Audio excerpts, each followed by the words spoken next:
I was bleeding out on an operating table while doctors fought to pull my newborn daughter into the world. My husband was trapped in a blizzard 2,000 miles away. The hospital called my parents to take custody of the baby. They showed up, complained that the parking validation took too long, refused to even hold their granddaughter, and walked out 20 minutes later to attend a real estate mixer.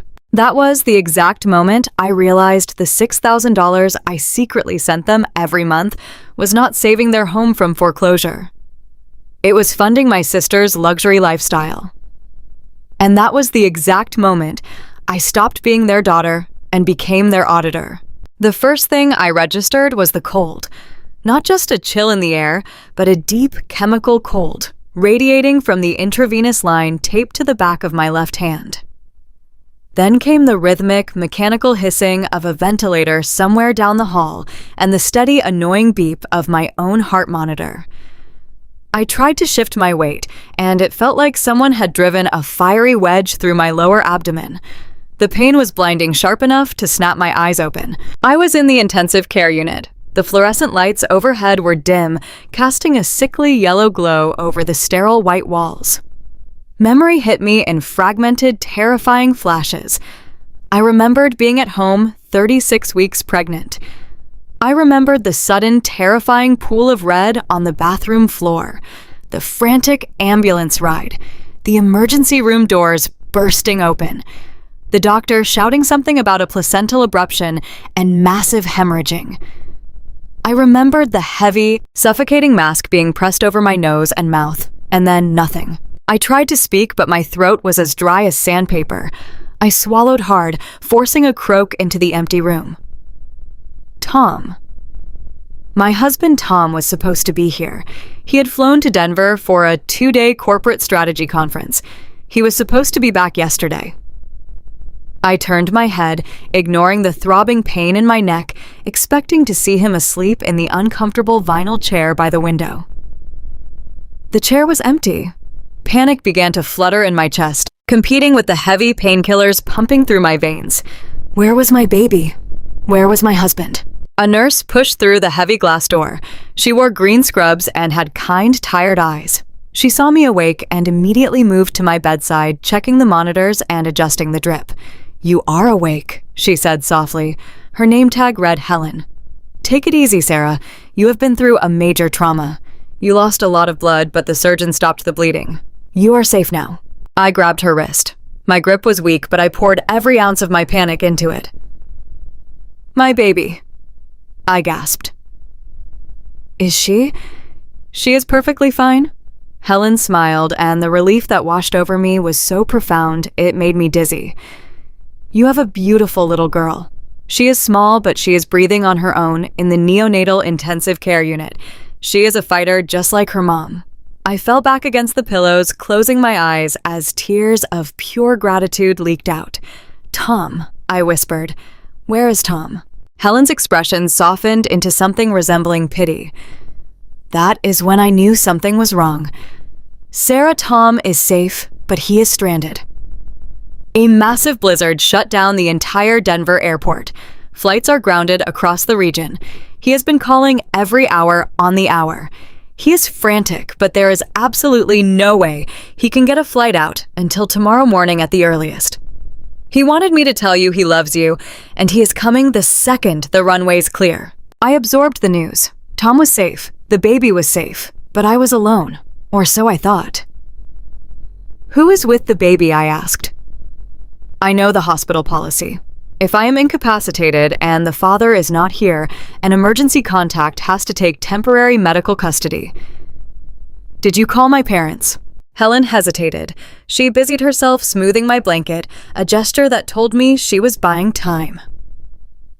People in the medical field learn how to deliver bad news, and I could tell Helen was trying to figure out how to deliver this particular blow. "We did call them, Sarah. They are your listed emergency contacts. We called them while you were still in the operating room. We explained the situation. We told them you had suffered a severe hemorrhage and that your newborn daughter needed an immediate family member to authorize her initial care plan and stay with her." I nodded, waiting. My parents, Beverly and Richard, lived in a sprawling, elegant house just 25 minutes from this exact hospital. They were retired. They had the time. Did they sign the papers, I asked. Yes, they signed the emergency authorization, Helen said carefully. But Sarah, they are not here anymore. I stared at her, the monitor beside my bed ticking just a little bit faster. What do you mean they are not here? It is the middle of the night. Where did they go? Helen looked at me with a mixture of professional restraint and deep personal sympathy. They arrived about 3 hours ago. They were dressed in formal attire. Your mother was very agitated. She told the charge nurse that this was incredibly bad timing. She said they had an extremely critical VIP open house to attend for your sister's luxury home staging business. I felt my breath catch. A VIP open house for Chloe. I asked Helen to tell me exactly what happened. I needed to know the details. I needed the raw data. Helen sighed and pulled up a chair next to my bed. She must have realized that avoiding the truth would only stress me out more. She spoke in a calm, measured tone. When your parents arrived, I took them straight to the neonatal unit to see your daughter. She was in the incubator, so tiny and vulnerable. I asked your mother if she wanted to scrub in and hold her granddaughter. We encourage skin-to-skin contact, especially when the mother is in recovery. Your mother looked at her watch. She actually sighed Sarah. She told me she could not possibly hold a baby right now because she was wearing a silk blouse and could not risk ruining it before the event.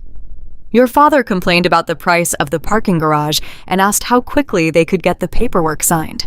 I lay there listening to the words fall from Helen's mouth like heavy stones. They did not ask how I was doing. They did not ask if I was going to survive the surgery. Helen confirmed my worst fear before I even asked. No, Sarah. They did not ask to see you. Your mother said she assumed you were in good hands with the surgical team and that sitting in a waiting room would not change the outcome. She signed the temporary custody waiver, handed it back to me, and said Chloe was launching her new commercial staging firm tonight, and it was the most important night of her life. They stayed for exactly 20 minutes. Then they took the elevator down and left. Helen gave my hand a gentle squeeze, told me to get some rest, and quietly exited the room. I was left alone in the dim light of the ICU. I did not cry. I want to make that very clear. I did not shed a single tear for Beverly and Richard. When you spend your entire life trying to buy love from people who view you as nothing more than a utility the moment the illusion shatters, is not a moment of grief. It is a moment of profound, absolute clarity. I am a senior corporate tax auditor for a major firm. My brain is wired to process data, identify discrepancies, and balance ledgers. For the past 4 years, I had been balancing a ledger that was entirely fraudulent. Let me give you the context. My parents lived in a pristine, manicured suburb. 4 years ago, my father called me sobbing. He told me his retirement investments had completely failed. He said the bank was threatening to foreclose on their home. He begged me for help, saying he and my mother would be on the street. I was making a very good salary. Tom and I lived modestly. We drove older cars and saved aggressively. When my father made that call, I did what the reliable, responsible daughter always does. I set up a recurring wire transfer of $6,000 on the first of every single month directly into my parents' checking account. I hid it from Tom. I classified it in my own mind as my duty to the family. $72,000 a year. That was the price I paid to keep a roof over my parents' heads. But as I lay in that hospital bed staring at the ceiling, the pieces of the puzzle began to click together with terrifying precision. A VIP open house for Chloe's luxury home staging business. Chloe, my golden child sister, had not held a steady job in her entire life. She hopped from one glamorous idea to the next. Fashion blogger, interior designer, lifestyle coach. Every venture required capital. Every venture required funding, and my parents, who were supposedly on the brink of homelessness, were somehow always able to bankroll her expensive tastes. They wore tailored suits and silk blouses. They maintained their country club memberships. They drove luxury cars. And tonight, while I was bleeding out on an operating table, and my newborn daughter was lying in a plastic box hooked up to monitors, my parents could not spare 20 minutes because they had to go drink champagne at my sister's fake corporate lunch. The $6,000 a month was not saving their home. It was never saving their home. It was funding Chloe. It was funding the country club. It was funding the silk blouse my mother refused to wrinkle by holding her own premature granddaughter. I had sacrificed my own family's financial security, lied to my husband, and delayed having a child for years because I thought my parents were destitute. The betrayal burned through my veins, incinerating any lingering affection I had for the people who raised me. I did not feel like a victim. I felt like an auditor who had just uncovered a massive, long-running embezzlement scheme, and I knew exactly how to shut it down. With my right hand, the one without the IV, I reached over to the rolling plastic tray beside my bed. My personal belongings had been placed in a clear plastic bag when I was admitted. I tore the bag open and pulled out my phone. The screen cast a harsh, bright light in the darkened room. I ignored the missed texts from coworkers and the voicemails from Tom. I opened my banking application. I needed to see the numbers. I needed to look the monster directly in the eye. I navigated to the recurring transfers page. There it was, an automated transaction set to fire on the first of the month every month. Amount $6,000. Destination: Beverly and Richard, joint checking. Memo: family support. I stared at those words for a very long time. Family support. What a beautiful, deceptive phrase. I began to do the math in my head. $6,000 a month for 48 months. That was $288,000. Over $250,000 funneled out of my household and into theirs. That money was supposed to be for my daughter's college fund. It was supposed to be for a larger house for Tom and me. Instead, it had bought floral arrangements for Chloe's open houses. It had bought my father's imported cigars and my mother's spa days. I had bought them a life of leisure while I worked 60-hour weeks analyzing corporate tax returns. The icy clarity settled over me like a heavy winter blanket. It numbed the pain in my abdomen and cleared the fog from my brain. I did not feel the need to scream.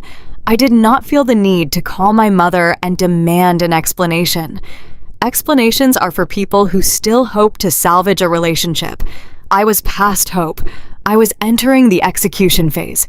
I looked at the hospital identification band tightly secured around my wrist. It had my name, my date of birth, and my admission time. It was the physical proof that I had almost died tonight, and it was the physical proof that my parents did not care. They had made their choice. They had chosen the country club, the silk blouses, and the golden child over my life and my daughter's life. I closed the banking application. I would not cancel the transfer tonight. Not yet. I wanted to gather more data. I wanted to see the full extent of the financial rot before I pulled the plug. I placed the phone back on the tray table and rested my head against the sterile hospital pillow. The rhythmic beeping of the heart monitor no longer sounded like a medical device. It sounded like a countdown clock. My parents thought they were dealing with the quiet, compliant daughter who always fixed their problems and never asked questions. They thought they could abandon my child in an intensive care unit and simply return to their glamorous lives without consequence. They were wrong. They were not dealing with their daughter anymore. They were dealing with a senior corporate tax auditor who had just discovered a fraudulent account. And I was going to audit their entire lives until they had absolutely nothing left to hide behind. The hours dragged on in the sterile quiet of the intensive care unit. The painkillers kept the worst of the physical agony at bay, but my mind was operating with a terrifying, razor-sharp focus. I lay there listening to the steady beep of the heart monitor, running the numbers of my life over and over again. Every missed vacation, every skipped anniversary dinner, every time Tom and I had compromised on our own dreams, because I convinced him my parents were on the brink of financial ruin. The math had finally balanced, and the result was absolute zero. At 3 a.m, the heavy wooden door to my room pushed open. The footsteps that followed were not the soft rubber-soled squeaks of a nurse. They were heavy, deliberate, accompanied by the distinct rhythmic tap of a wooden cane against the linoleum floor. I turned my head. Grandpa Harrison stood in the doorway. He was 80 years old, a retired commercial real estate developer who had built his fortune from the ground up through grit and unforgiving negotiations. He was wearing his heavy wool winter coat, the shoulders dusted with melting snow. His face, weathered and lined with decades of hard work, was flushed from the freezing cold. "Tom called me," Grandpa Harrison said. His voice was a deep, gravelly baritone that always commanded the room without ever having to shout. "He said he was trapped in Denver. He said your parents were supposed to be here with you and the baby, but Beverly and Richard stopped answering their phones at 10 o'clock. He was terrified, Sarah. So I drove." I stared at him. Grandpa Harrison lived 3 hours away up near the state line. He had driven his old truck through a blinding winter storm, navigating treacherous ice-covered highways in the dead of night just to make sure I was not alone. He walked slowly to the side of my bed and looked around the empty room. He looked at the empty vinyl chair in the corner. He looked at the single plastic cup of water on my tray table. His sharp, intelligent eyes took in the entire scene in a matter of seconds. He did not need me to explain. He had spent his entire life reading people, evaluating investments, and identifying bad assets. My mother, his own daughter, was a bad asset. "Where are they?" he asked, his voice dropping an octave. I looked him straight in the eye. Mom had a very important open house to attend for Chloe. They signed the emergency release for the baby and left after 20 minutes. They did not even hold her. They said the silk blouses and the schedule simply would not allow it. Grandpa Harrison did not gasp. He did not act shocked. He simply closed his eyes for a long moment, his hands tightening around the brass head of his cane until his knuckles turned stark white. When he opened his eyes again, the warmth was entirely gone, replaced by the cold, calculating stare of a man who was about to demolish a building. He pulled the vinyl chair closer to my bed and sat down heavily. He reached out and placed his large, calloused hand over my right hand. He did not offer empty platitudes. He did not tell me everything was going to be fine. He just sat there in the quiet, standing guard. We did not speak for the rest of the night. We did not need to. We were 2 generations of the same family finally forced to look at the undeniable truth of the generation sitting between us. The sun rose, casting a pale gray light through the hospital blinds. The morning shift nurses began their rounds, checking my vitals and telling me that baby Emma was doing wonderfully in the neonatal unit. I was scheduled to be moved to a regular recovery room by noon. It was exactly 8:45 in the morning when the performance began. The door to my room swung open with dramatic flair. My mother, Beverly, rushed in, followed closely by my father, Richard. They were a sight to behold. Beverly was still wearing the emerald green silk cocktail dress from the night before, though it was now noticeably wrinkled. Richard was in a tailored tuxedo, minus the bow tie, the collar of his shirt unbuttoned. The heavy, unmistakable scent of expensive gin, stale champagne, and designer perfume rolled into the room with them, completely overpowering the smell of hospital antiseptic. "Oh, my poor, sweet baby," Beverly wailed. Her voice pitched perfectly to ensure the nurses at the station down the hall could hear her tragic performance. She rushed toward the bed, her hands reaching out as if she were about to collapse from sheer maternal grief. Richard hovered behind her, looking exhausted and thoroughly annoyed, checking his gold wristwatch as if he had somewhere better to be. They did not make it to the edge of the bed. Grandpa Harrison stood up. He did not move fast, but he moved with the immovable weight of a mountain. He planted himself between my parents and my hospital bed, leaning heavily on his cane. Beverly stopped dead in her tracks, blinking in genuine surprise. "Dad, what are you doing here? How did you even get here in this weather?" Harrison stared at her. He looked at her wrinkled cocktail dress. He looked at Richard's bloodshot eyes. He looked at the 2 people who had abandoned his bleeding granddaughter to go drink champagne. "You will answer for this," Harrison stated. He did not yell. He delivered the words with a cold, terrifying precision that sucked all the oxygen out of the room. Beverly recoiled, her face flushing with immediate defensive indignation. "Answer for what? Dad, you have no idea what we have been through tonight. We have been worried sick. It has been an absolute nightmare." She tried to step around him, but Harrison did not yield an inch. He simply stared her down a silent, judging wall. Beverly, realizing her father was not going to play along, immediately pivoted her performance toward me. She peered around Harrison's broad shoulders, her face twisting into a mask of righteous victimization.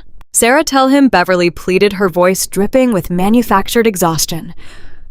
Tell your grandfather how the hospital treated us. It was completely unacceptable. We were here, Sarah. We rushed right over the second Tom called us. But the nurses were incredibly hostile. They practically forced us out of the building. I lay there watching my mother weave her fiction. An auditor knows that liars always rely on emotion to distract from the data. They use broad, dramatic statements to cover up the gaping holes in their timeline. They forced you out. I repeated, my voice raspy but perfectly level. Yes, Beverly insisted, stepping closer, emboldened by my response. They said that because Tom was your husband, only he was allowed to make decisions. They said it was a strict liability policy. The charge nurse was terribly rude. She essentially threatened to have security escort us out if we did not leave the neonatal floor. We had absolutely no choice, Sarah. We went back to the charity event only because we were so distraught, and Chloe needed our support to get through the night. We did it for your sister. Richard chimed in from the doorway, nodding his head. It is true, Sarah. Your mother was in tears in the parking garage. The bureaucracy at this hospital is ridiculous. They were so confident in their lie. They were so accustomed to me nodding, accepting their excuses, and apologizing for inconveniencing them. They expected the reliable, quiet daughter to soothe their manufactured guilt. I pressed the button on my bed to raise the headrest, sitting up as straight as the excruciating pain in my abdomen would allow. I looked at my mother. I stripped every ounce of daughterly affection from my face and adopted the exact expression I used when a corporate client tried to hand me a forged tax document. Mom, I said calmly, I have a very simple question. Beverly blinked, clearly thrown off by my tone. Of course, sweetheart. Anything. What time exactly did the charge nurse force you out of the building? Beverly hesitated. Liars hate specific data points. She glanced quickly at Richard, then back to me, her eyes darting as she tried to calculate the safest answer. Oh, I do not know the exact minute, Sarah. It was late. It was all such a blur of trauma. It must have been around 1 a.m. We waited for hours just praying for you. I stared at her. The silence in the room stretched out heavy and lethal. That is incredibly fascinating, Mom, I said, my voice dropping to a low, icy register. Because the temporary medical custody waiver in my file is timestamped at exactly 9:14 in the evening, and my surgeon did not successfully close my incision until 11:30. Beverly's mouth opened, but no sound came out. The color completely drained from her face. So I continued, keeping my eyes locked onto hers. You are telling me that you waited until 1 a.m. But the medical records prove that you signed a legal document abandoning custody of your premature granddaughter and walked out the automatic sliding doors before my surgery was even halfway finished. Richard stepped forward, his face turning an angry shade of red. Now, you listen here, Sarah. You are heavily medicated. You are confused. You are taking out your trauma on your mother, and I will not stand for this kind of disrespect. I shifted my gaze to my father, the man whose imaginary medical bills I had been funding for 4 years, the man who wore a tuxedo funded by my stolen future. Do not try to manage me, Richard, I said, dropping the title of Dad entirely. I spoke to the neonatal charge nurse, Helen. She was very thorough in her charting. She documented that you complained about the parking validation. She documented that Mom refused to hold Emma because she did not want to wrinkle her green silk dress. She documented that you said you had a VIP open house for Chloe that you absolutely could not miss. You left my daughter alone in a plastic box because you had a party to attend. Beverly began to tremble, but it was not from guilt. It was from the sheer, terrifying realization that she had lost control of the narrative. She had lost control of her primary asset. Sarah, you are being completely hysterical. Beverly snapped, her sweet facade finally cracking, revealing the bitter, entitled woman underneath. Chloe's business launch was planned months ago. There were investors there. We could not just completely humiliate your sister by failing to show up. You were surrounded by world-class doctors. What exactly were we supposed to do by sitting in a waiting room, drinking stale coffee? I looked at her. I looked at the woman who had birthed me, and I felt nothing but a profound clinical disgust. What were you supposed to do? I asked softly. You are supposed to be my mother. Beverly crossed her arms over her chest, lifting her chin in defiance. Well, clearly you do not need a mother right now. You just want to play the victim. Come on, Richard. We are not going to stand here and be verbally abused by an ungrateful child after the night we have had. She turned on her heel to leave, expecting to have the last word, expecting to walk out with her pride intact. Wait, I commanded. The sharpness in my voice froze her in her tracks. She looked back over her shoulder, a smug look of anticipation on her face. She expected me to apologize. She expected me to beg her to stay. Get out of my room, I said, pronouncing each word with absolute, unforgiving clarity. Get out of my hospital, and get out of my daughter's life. You are not her grandparents. You are nothing to us. Richard puffed out his chest, trying to muster some paternal authority. You do not mean that, Sarah? You are being ridiculous. We will talk when you have calmed down and stopped acting like a lunatic. Grandpa Harrison took one heavy step forward. The loud thud of his cane against the floor sounded like a judge bringing down a gavel. You heard my granddaughter. Harrison growled, his eyes blazing with a fury that made Richard physically step backward. You will leave this room immediately, and if either of you ever try to contact her, or if you ever try to go near that baby without permission, you will find out exactly how much power I still yield in this family. Now get out. Beverly stared at her father, her mouth working uselessly.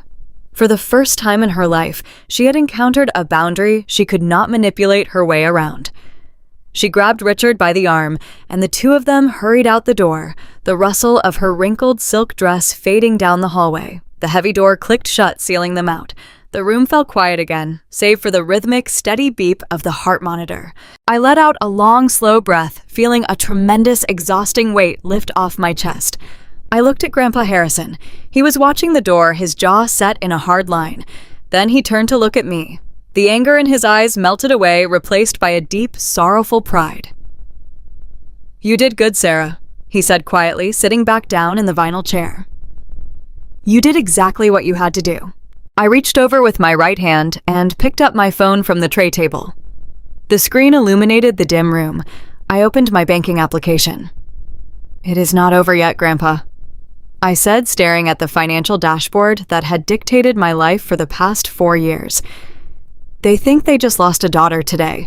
They have no idea they just lost their bank. I navigated to the recurring transfers page. I looked at the entry labeled Family Support, $6,000, the money that funded the country club, the luxury cars, and the golden child's endless failed ventures.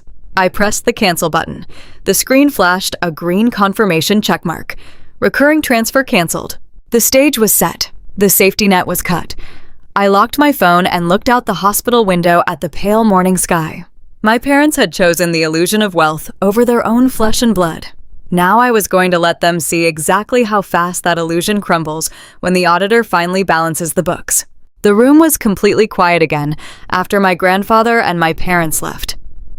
Grandpa Harrison had gone down to the hospital cafeteria to get a cup of black coffee, wanting to give me a few moments to rest and collect myself. I was alone with the steady, rhythmic beeping of the heart monitor and the harsh, bright glow of my smartphone screen. I was lying in a hospital bed with a freshly sutured incision across my abdomen, but my mind had never been sharper. I am a senior corporate tax auditor. My entire career is built on finding discrepancies, tracking hidden assets, and dismantling financial lies. For my entire adult life, I had applied those skills to multinational corporations. I had never once thought to apply them to my own mother and father. That oversight ended today. I opened my mobile banking application and navigated to the recurring transfers dashboard. I needed to see the full scope of the financial bleeding. In the dark panic of the previous night, I had roughly calculated the damage based on the past 4 years, the time since my father called me sobbing about a supposed imminent foreclosure on their house. But an auditor never stops at the surface-level anomaly. You follow the money all the way back to the genesis of the account. I requested a full transaction history export, downloading the data directly into a spreadsheet application on my phone. With my left hand resting carefully on my bandaged stomach and my right hand scrolling through the rows of data, I began to filter the outgoing wire transfers. The truth assembled itself cell by cell, row by row, painting a picture of systemic calculated extortion. The automated payments had not started 4 years ago with the fake foreclosure. They had started 9 years ago, shortly after my husband Tom and I got married. That was when my father first claimed his out-of-pocket medical expenses for his heart condition were bankrupting them. I was young, terrified of losing my dad and making a lucrative salary. I had set up the recurring transfer without a second thought. 9 years, 108 consecutive months, $6,000 leaving my joint checking account every 30 days like clockwork. I stared at the sum total at the bottom of the spreadsheet, $648,000. The sheer magnitude of the theft stole the breath right out of my punctured lungs. More than $500,000. That was a house paid for entirely in cash. That was a fully funded retirement portfolio. That was my newborn daughter's entire college tuition room and board completely wiped out. Tom and I drove 10-year-old sedans. We skipped vacations, we bought secondhand furniture, we lived completely below our means, believing we were carrying the noble burden of keeping my sick father and struggling mother afloat. Meanwhile, my parents were funneling my paycheck into country club dues, imported luxury vehicles, and my sister Chloe's endless parade of failed glamorous business ventures. I felt no grief. I felt no urge to cry or demand an apology. I felt only the cold mechanical precision of an executioner stepping up to the block. I navigated back to the banking application. I tapped on the active recurring wire transfer labeled Family Support. I stared at the red button at the bottom of the screen. I did not hesitate. I pressed cancel. The screen loaded for a fraction of a second before a green checkmark appeared, followed by a simple line of text. Recurring transfer successfully canceled. The financial life support was officially disconnected. A few hours later, the heavy hospital doors flew open and Tom burst into the room. The blizzard in Denver had finally cleared just enough for him to catch a red-eye flight back to the Midwest. He was still wearing his heavy winter coat, his hair disheveled, his face pale and etched with absolute terror. He dropped his overnight bag on the floor and rushed to my bedside, wrapping his arms around me as carefully as he could. He buried his face in my neck, his shoulders shaking as the adrenaline of the past 24 hours finally left his body. "I am so sorry I was not here," he whispered, his voice cracking. "I tried everything. I tried to rent a car. I tried to take a train. I am so sorry, Sarah." I held him back, feeling the solid, honest reality of my husband. "You are here now," I told him softly. "That is all that matters." We walked down to the neonatal intensive care unit together. The nurses allowed Tom to scrub in, and I watched through tears of genuine joy as my husband held our tiny, fragile daughter for the very first time. Emma was so small against his chest, but her vitals were strong. Looking at my real family, the family I had built with a man who actually loved me, the last lingering threads of guilt regarding my parents completely vanished. I had a daughter to protect now. I would never let anyone steal from her future again. 2 days later, the doctors officially discharged me. Emma was cleared to leave the neonatal unit, and Tom drove us back to our modest 3-bedroom house in the suburbs. Walking through the front door, the contrast between our reality and my parents' reality had never been more stark. Our living room furniture was practical and worn. The kitchen appliances were outdated but functional. We had sacrificed luxury for stability, completely unaware that our stability was being drained to fund someone else's luxury. Tom carried Emma upstairs to settle her into the nursery. I sat down at the kitchen island, moving slowly to protect my healing surgical wounds. I opened my laptop and connected it to the secure wireless network. It was time to finish the audit. I pulled public business filings, county property records, and state tax registries.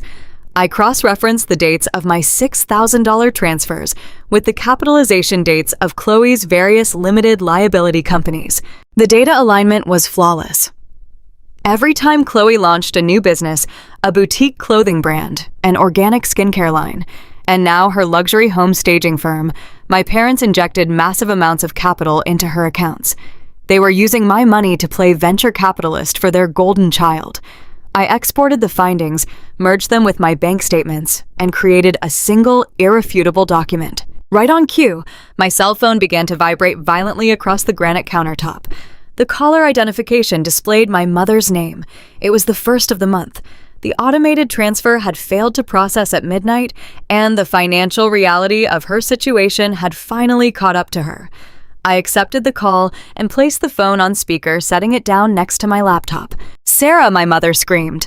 Her voice was not the sweet, measured tone she used for her country club friends. It was a piercing, hysterical shriek of pure narcissistic panic. What is going on with the bank? Why did the transfer not clear? I leaned back in my chair, keeping my voice entirely flat and devoid of emotion. "Hello, Mom. It is nice to hear from you. Emma is doing very well, by the way. Thank you for asking." "Do not play games with me," Beverly shrieked completely, ignoring the mention of her newborn granddaughter. "I am standing at the register of the floral boutique downtown. I am ordering the imported hydrangeas for Chloe's VIP launch party tonight, and my credit card was just declined. Do you have any idea how humiliating it is to have a card declined in front of the community planning committee?" The cashier looked at me like I was a common beggar. "Call your bank right now and fix this glitch." "There is no glitch, Mom," I said calmly. "I canceled the transfer. Permanently. You are never receiving another dime from my household." The line went dead silent for exactly 3 seconds as her brain struggled to process a boundary she had never encountered before. When she spoke again, her voice dropped into a vicious, threatening sneer. "You listen to me, you ungrateful little brat. You are going to turn that money back on this instant. Your father is a sick man. He has a severe heart condition. We are living on a fixed income. Withholding his medical support is financial abuse of the elderly. I will call Adult Protective Services on you. I will tell the entire church congregation that you are deliberately trying to put your sick father in an early grave because of some petty postpartum hormonal breakdown." I let her finish her tirade. I let her lay out all her empty threats and manipulative guilt trips. When she paused to catch her breath, expecting me to cry and apologize, just like I had done my entire life, I delivered the final blow. "I am not going to argue with you, Mom," I said, my voice as cold as the hospital room where she had abandoned me. "I just sent an email to your primary account. It contains a single document. I highly recommend you open it before you threaten me with Adult Protective Services or the church congregation." "What email?" She snapped, her confidence faltering slightly. "What are you talking about?" "I am talking about the $648,000 you stole from my family. Over the past 9 years, I replied enunciating every single syllable. The document I just emailed you is a comprehensive financial audit. I pulled the exact dates of every single $6,000 transfer you begged me for to pay for Dad's supposed heart medications and your supposed imminent mortgage foreclosures. Then, I cross-referenced those dates with the public financial filings for Chloe's businesses." I heard a sharp, panicked intake of breath on the other end of the line. The background noise of the floral boutique went perfectly quiet. "The math is incredibly precise, Mom." I continued, my tone clinical and detached. "In 2019, when you told me Dad needed an emergency valve procedure and begged for a $10,000 lump sum, Chloe registered a luxury vehicle lease under her corporate entity exactly 4 days later. In 2021, when you claimed the bank was foreclosing on your house, my $12,000 rescue wire perfectly matched the commercial deposit Chloe paid for her failed retail storefront. You did not use my money to save your home. You used my money to fund your favorite daughter's delusions of grandeur." "Sarah, you are misunderstanding everything," Beverly stammered, her voice suddenly trembling as the undeniable weight of the paper trail crashed down on her. "You do not understand how complicated business financing is. We were just bridging a temporary gap for your sister. We were going to pay you back. You cannot just cut us off without warning. We have vendors to pay today. We have contracts signed." "You have nothing," I corrected her. "You manage your own finances from now on. If you ever threaten me with financial abuse again, or if you ever attempt to slander my name to anyone in our community, I will print that spreadsheet and hand-deliver a copy to the pastor, to the country club board of directors, and to every single wealthy investor currently attending Chloe's fake business launch. I will show the entire town exactly how you fund your lifestyle. Sarah, please, you cannot do this to us. Beverly cried, finally dropping the aggression and resorting to desperate begging. We are your family. You showed me exactly what family means to you when you left my daughter alone in the neonatal unit so you would not wrinkle your silk blouse, I said. Do not ever contact my husband, my daughter, or me again. Have a wonderful time at the floral boutique. Oh. I pressed the end call button. I did not wait for her to scream again. I immediately opened my phone settings, selected my mother's number, and pressed block. I did the same for my father and my sister. I closed my laptop, the screen going black, sealing the tomb on a 9-year lie. I sat in the quiet of my kitchen, listening to the soft, soothing sound of my husband humming a lullaby to our newborn daughter upstairs. The toxic cord was finally severed, and for the first time in my adult life, my family was perfectly safe. The quiet of my house was a stark contrast to the chaos of the hospital. Tom had returned to work, leaving me to navigate the early days of motherhood and the painful recovery from my emergency surgery.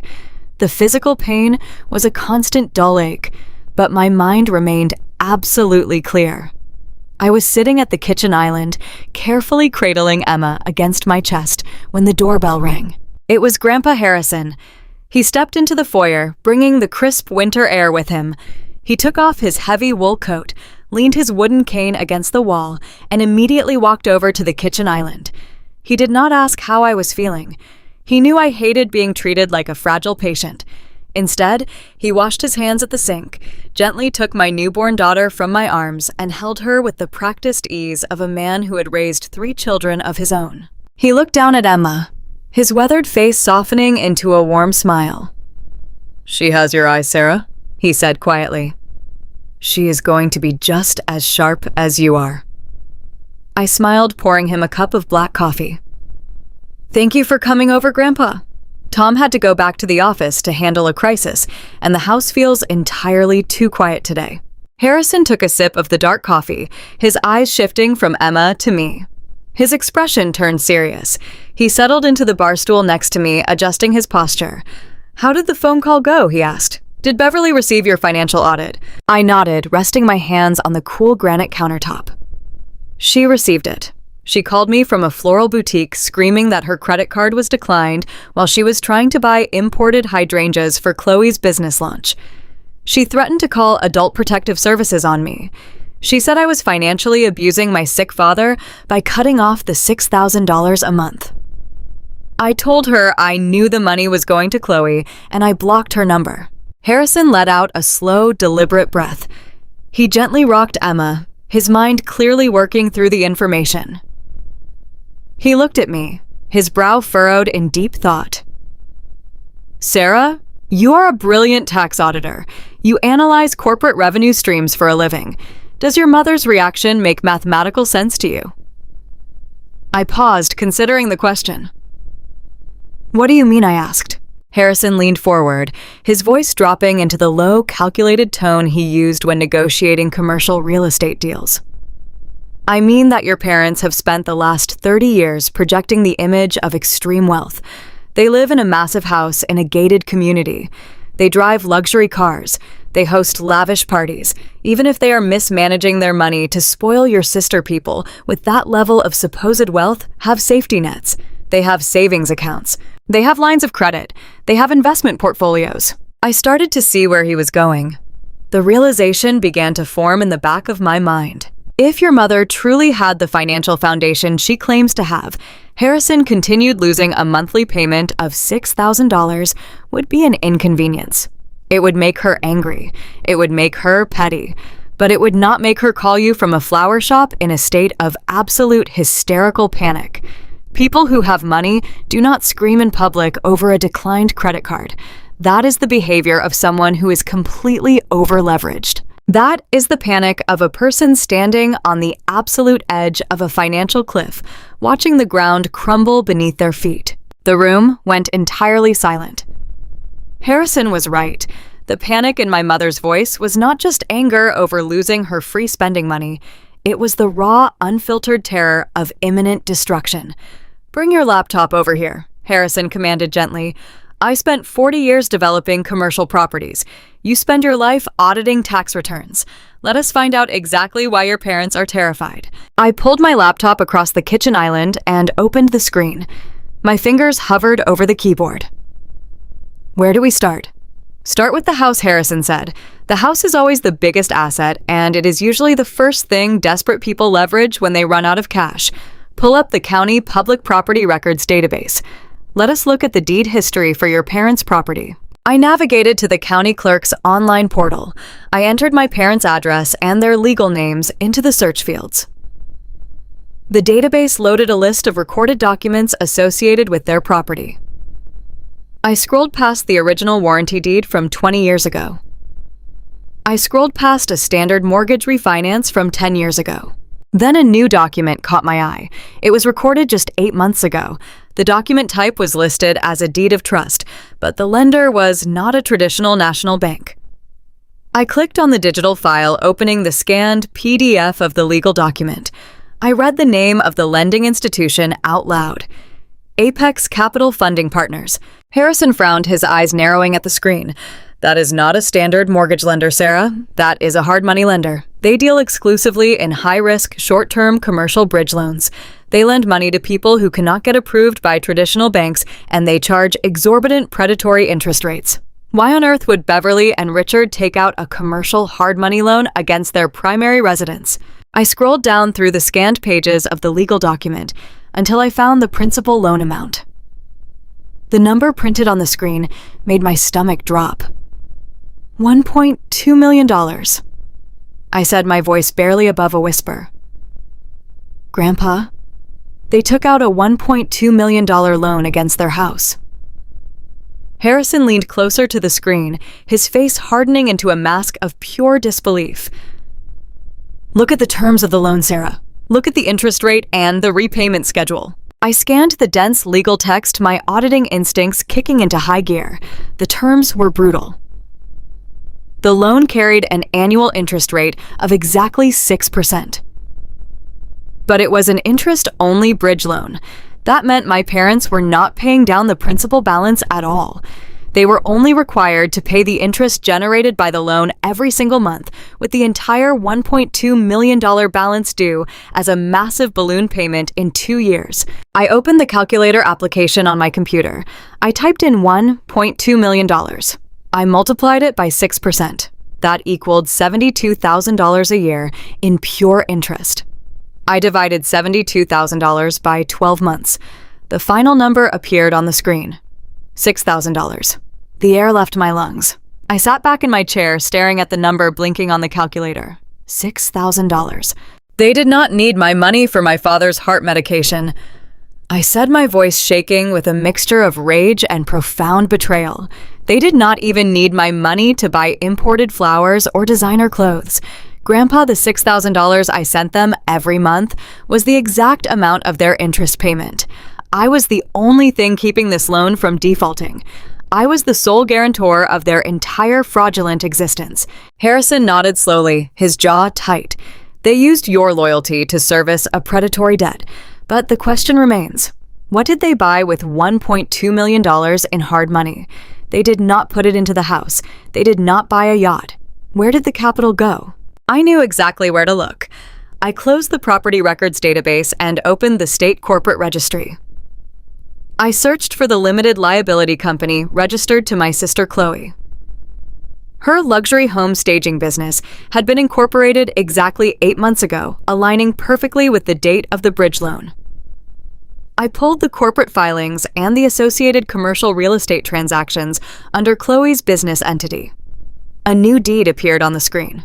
Chloe's company had recently purchased a massive commercial warehouse in a trendy, high-rent industrial district downtown.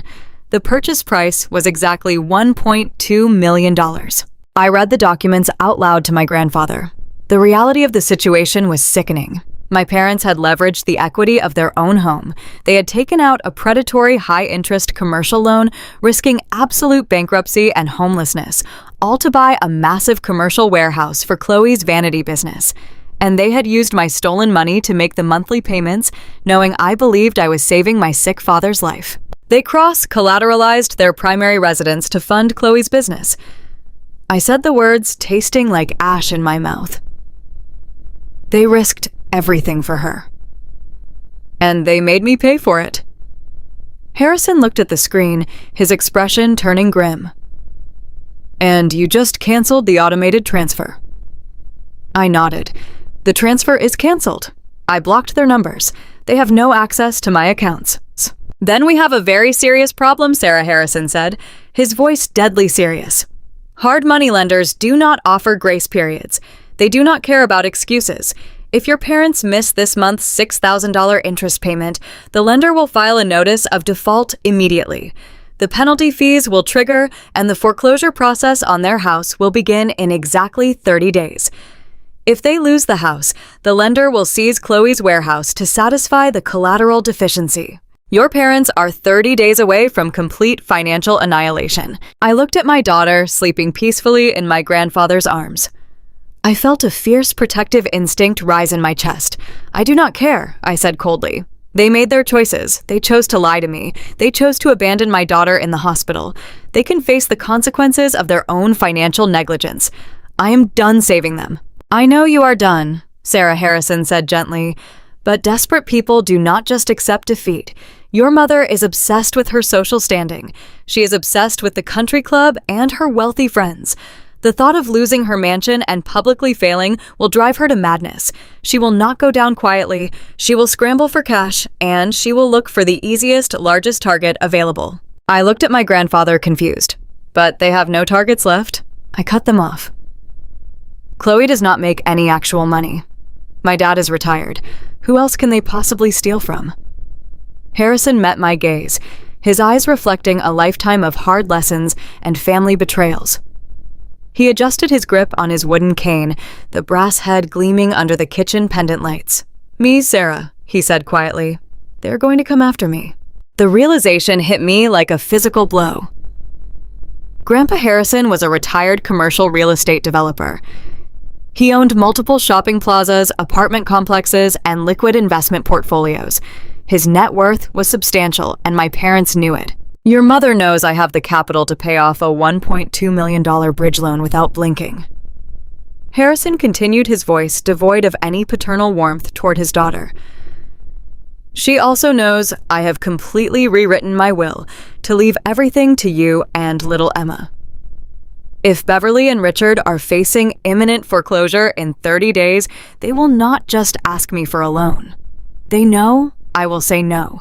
They will look for a way to force my hand. They will try to seize control of my estate. A cold chill crept up my spine. What are you saying, Grandpa? I am saying that a desperate person backed into a corner will break the law to survive, he replied. They are going to try to declare me mentally unfit. Or worse, they will try to forge my signature to collateralize my properties to save their own skin. We are no longer just dealing with greedy parents, Sarah. We are dealing with cornered animals who need over $1 million in the next 30 days. I stared at the spreadsheet on my laptop. The numbers had revealed the truth, but they had also mapped out the battlefield. My parents had abandoned me in my darkest hour to protect their fraudulent kingdom. Now their kingdom was collapsing, and they were preparing to drag my grandfather down with them. The audit was over. The war for my family's survival had just begun. I closed my laptop, the sharp click echoing in the quiet kitchen. I looked at my grandfather and my newborn daughter. I would not let Beverly and Richard touch another dime of our legacy. Let them come, I thought. I will be ready. The silence that followed the blocking of my parents' numbers was unnerving. I knew Beverly and Richard would not simply accept defeat. Desperate people who owe $1.2 million to a hard money lender do not just walk away. They regroup. They find a new angle of attack. The quiet lasted exactly 4 days. Then, the real psychological warfare began. My parents lived their entire lives for the approval of their affluent suburban community. Their social standing at the Oak Creek Country Club and their prominent position at the local community church were their most prized possessions. If they were going to go bankrupt, they needed a scapegoat. They needed a narrative that protected their carefully crafted image, and they found one. The rumors began to trickle down to me through muted voicemails and cautious text messages from distant family friends. The story my mother was spinning was a masterclass in manipulation. Beverly was telling anyone who would listen that my emergency surgery and the massive blood loss had triggered a severe case of postpartum psychosis. She wept in the church pews, telling the congregation that my mind had completely snapped. She claimed I was suffering from dangerous delusions, that I had cut off all contact with my loving family, and that I was hoarding my newborn daughter away from her devoted grandparents. But the most insidious part of her lie was how she wove my grandfather into the narrative. Beverly told her country club friends that in my manic state, I had kidnapped Grandpa Harrison. She claimed I was isolating an 80-year-old man, manipulating his finances and preventing his own daughter from checking on his declining health. It was a brilliant, vicious strategy. It completely masked their financial extortion under the guise of a tragic medical emergency. By painting me as insane, Beverly invalidated anything I might say about the stolen $648,000. Who would believe a woman suffering from severe postpartum delusions? I did not react. I did not take to social media to defend myself. An auditor knows that engaging with a liar publicly only gives their lies oxygen. You do not argue with a smear campaign. You wait for the perpetrators to make a structural mistake. I did not have to wait long. It was a Tuesday afternoon. Tom was at the office. Grandpa Harrison was upstairs in the nursery, sitting in the rocking chair and reading a book to baby Emma. I was downstairs at the kitchen island, reviewing the legal statutes regarding hard money loans and default timelines. The doorbell rang. The sound echoed loudly in the quiet house. I walked to the foyer and looked through the glass side panel.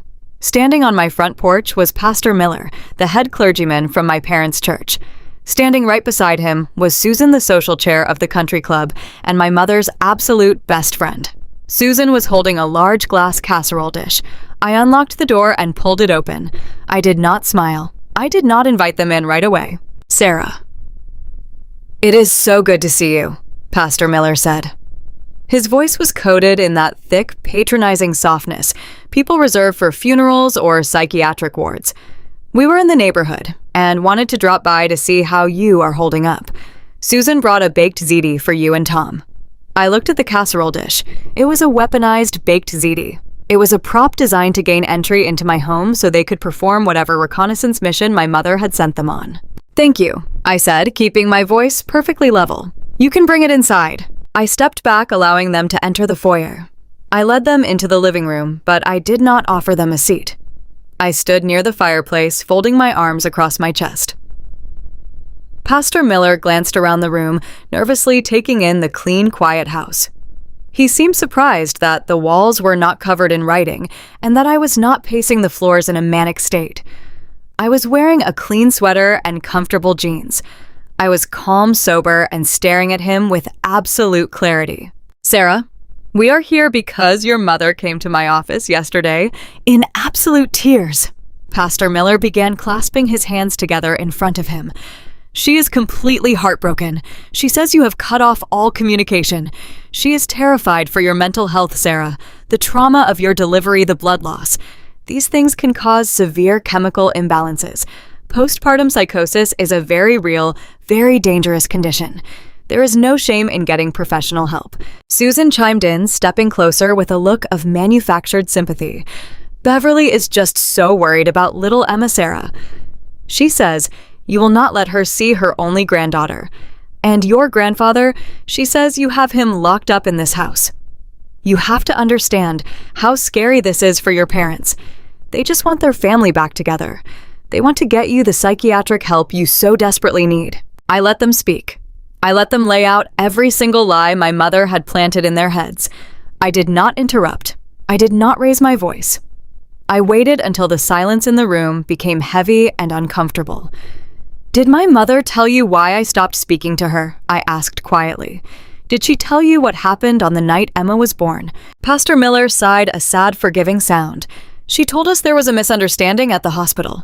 She said you were confused by the medication and thought she had abandoned you. But, Sarah, she was only trying to give you space to heal.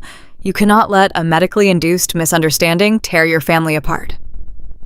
I nodded slowly. A medically induced misunderstanding.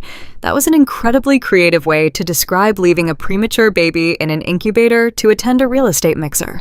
"Wait right here," I said. I walked into the kitchen. I did not go to the refrigerator. I went to the stack of papers I'd printed 2 days ago. I picked up the county public property records and the corporate filings for my sister's business. I walked back into the living room and stopped directly in front of Pastor Miller. I handed him the stack of papers. "What is this?" he asked, looking down at the dense legal text and the county clerk seal. "That is a recorded deed of trust," I explained, keeping my tone as clinical as a university professor giving a lecture. "It is a matter of public record. 8 months ago, my parents took out a $1.2 million commercial bridge loan against their primary residence. It is a hard money loan with a predatory interest rate of 6%. Pastor Miller frowned, clearly confused by the sudden shift from psychiatric intervention to real estate finance. "I do not understand what this has to do with your recovery, Sarah." "Keep reading," I instructed. "Look at the monthly interest payment." He flipped to the second page, scanning the numbers. His lips moved slightly as he did the math. $72,000 a year. That is $6,000 a month just in interest. "Now look at the next document," I said, pointing to the corporate filing underneath. "That is the commercial deed for a warehouse purchased by my sister Chloe's luxury staging business. The purchase price was exactly $1.2 million. My parents cross-collateralized their home to buy a warehouse for my sister." Susan shifted uncomfortably, clutching her purse. "Sarah, your parents' financial decisions are their own business. We are here to talk about your mental health and your grandfather. Their financial decisions became my business 9 years ago," I stated, turning my gaze to Susan and freezing her in place. "For 108 consecutive months, I sent my parents exactly $6,000. My father called me weeping, claiming his heart medication was bankrupting them and that the bank was taking their house. I funded their survival, but the truth is, I was funding their fraud. My $6,000 was the exact amount they needed to cover the interest on that bridge loan. I was the only thing keeping them from defaulting." Pastor Miller looked up from the papers, his face losing some of its pastoral warmth. The gears in his head were beginning to turn. He was looking at concrete financial data, not the hysterical delusions of a sick woman. "The night I gave birth, I continued, my voice growing colder with every word my parents came to the hospital. They complained about the parking validation. They refused to hold my child because it might wrinkle my mother's silk dress. They left after 20 minutes to drink champagne at Chloe's business launch. When I discovered the truth, I canceled the monthly transfer. The moment the money stopped, my mother suddenly diagnosed me with a severe psychiatric condition and sent the head of our church to my door." I stepped closer to Pastor Miller, forcing him to meet my eyes. "Tell me, Pastor," I said, "is extortion a new doctrine at Oak Creek Community Church? Do you normally act as a collection agent for parishioners who commit financial fraud against their own children?" The color completely drained from Pastor Miller's face. He looked down at the documents in his hands, realizing the absolute undeniable reality of the situation. He had been played. Beverly had used his pastoral authority to try and bully me back into compliance. I did not know, he stammered, his voice dropping to an embarrassed whisper. "Sarah, I had absolutely no idea." Beverly came to me in tears. She swore on a Bible that you had lost your mind. Susan tried to salvage the mission. "Well, what about your grandfather?" she demanded, her voice shrill. "Beverly said you are manipulating him. You have him locked up in this house." Right on cue, the sound of heavy footsteps came from the staircase. Grandpa Harrison descended the stairs, slowly leaning on his brass-headed cane. He walked into the living room, his posture perfectly straight, his eyes burning with a quiet, terrifying authority. "I am not locked up," Susan Harrison said, his gravelly voice echoing in the room. "I am protecting my granddaughter from thieves. And if Beverly ever sends you or anyone else to this house again to harass my family, I will personally buy the mortgage to that country club of yours and turn it into a public parking lot. Do you understand me?" Susan took a sudden, frightened step backward. She looked at Harrison, then at me, then at the undeniable proof of her best friend's financial ruin sitting in the pastor's hands. Pastor Miller carefully placed the documents on the coffee table.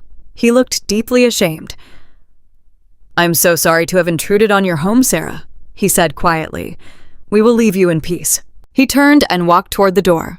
Susan followed quickly behind him, practically running to get out of the house.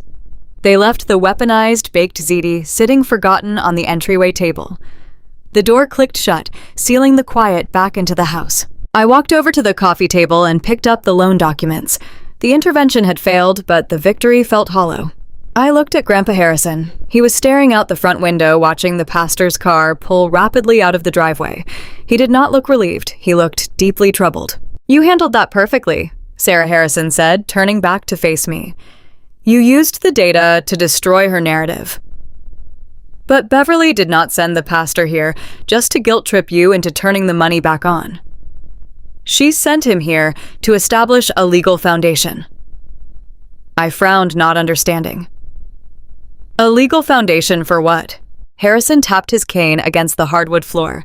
"Think about it. She is telling the entire community that you are suffering from severe postpartum psychosis.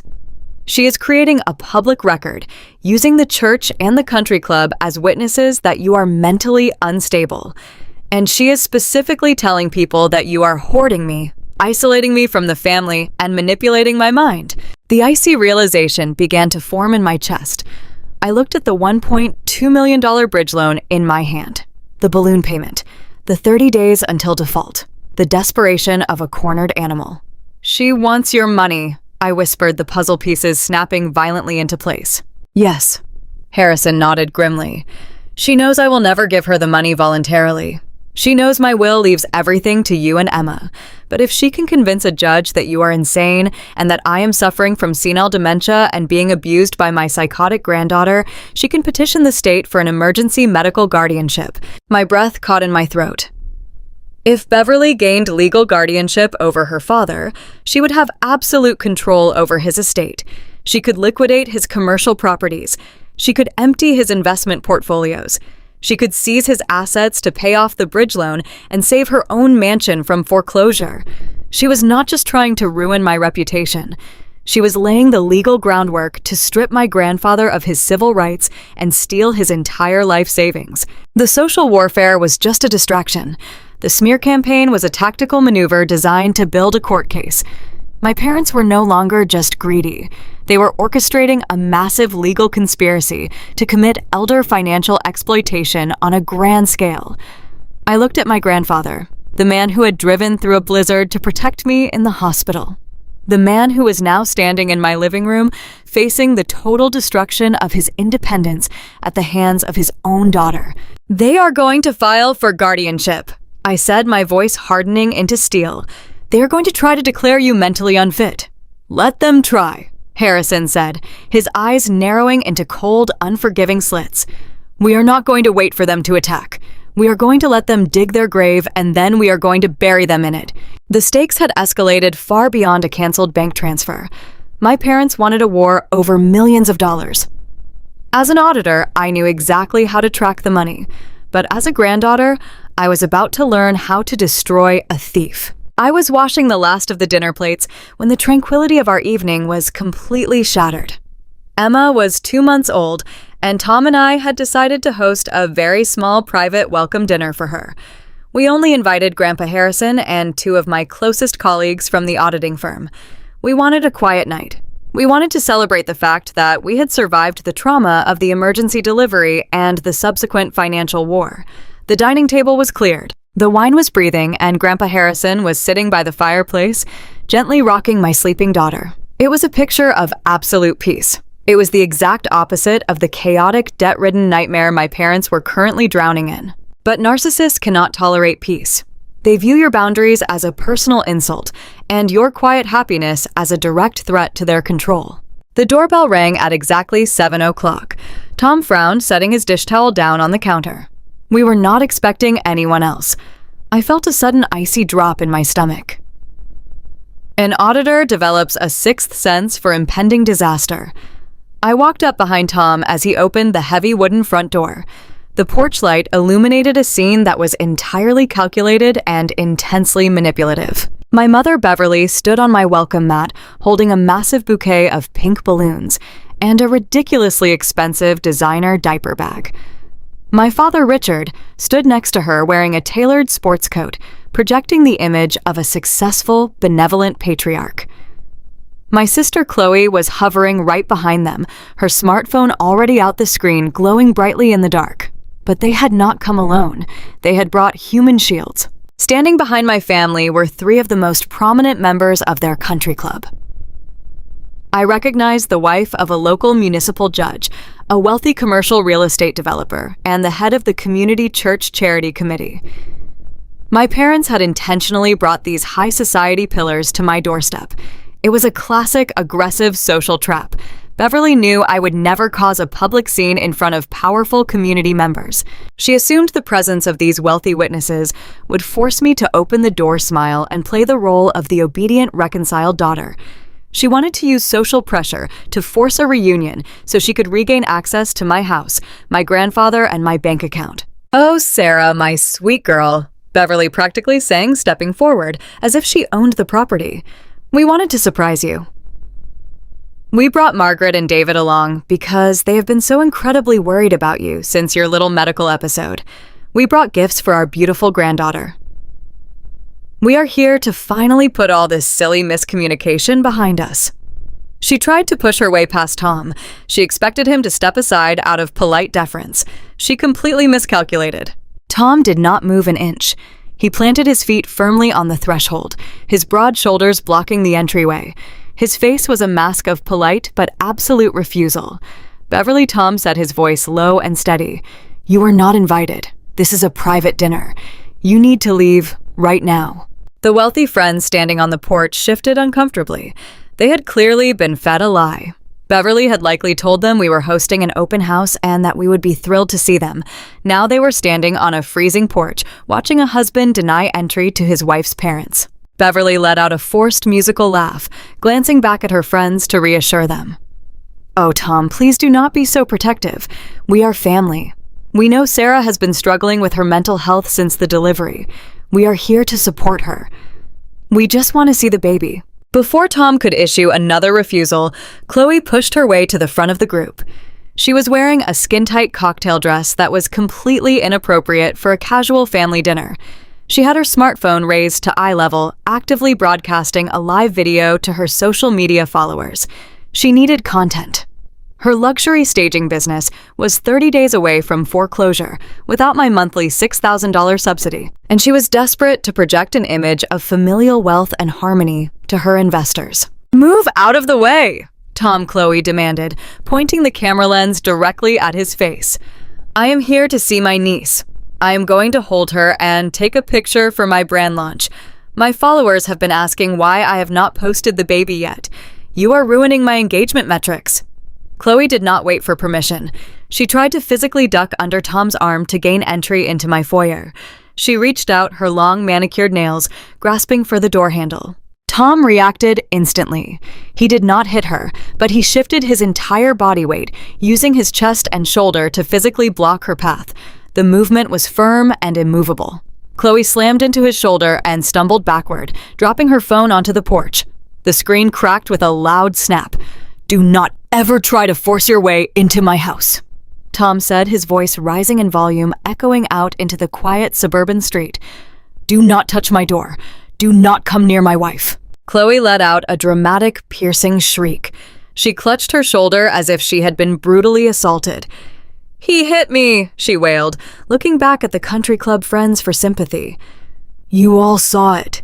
"He violently shoved me." The judge's wife gasped, covering her mouth with her hand. The real estate developer took a hesitant step forward, unsure if he should intervene. The social trap was beginning to work. My parents were creating a scene of unhinged hostility, painting us as the aggressors in front of powerful witnesses. Richard stepped up to the front of the porch, adopting the deep, authoritative voice he used to intimidate his subordinates. He pointed a trembling finger directly at me, making sure the wealthy guests heard every single word. "This has gone far enough," Sarah Richard bellowed. "You and your husband are completely out of control. Your mother and I have tried to be patient. We have tried to give you grace for your postpartum delusions, but now you are physically attacking your sister. And worse, you are holding my father hostage in there." I stepped out from behind Tom, standing shoulder to shoulder with my husband.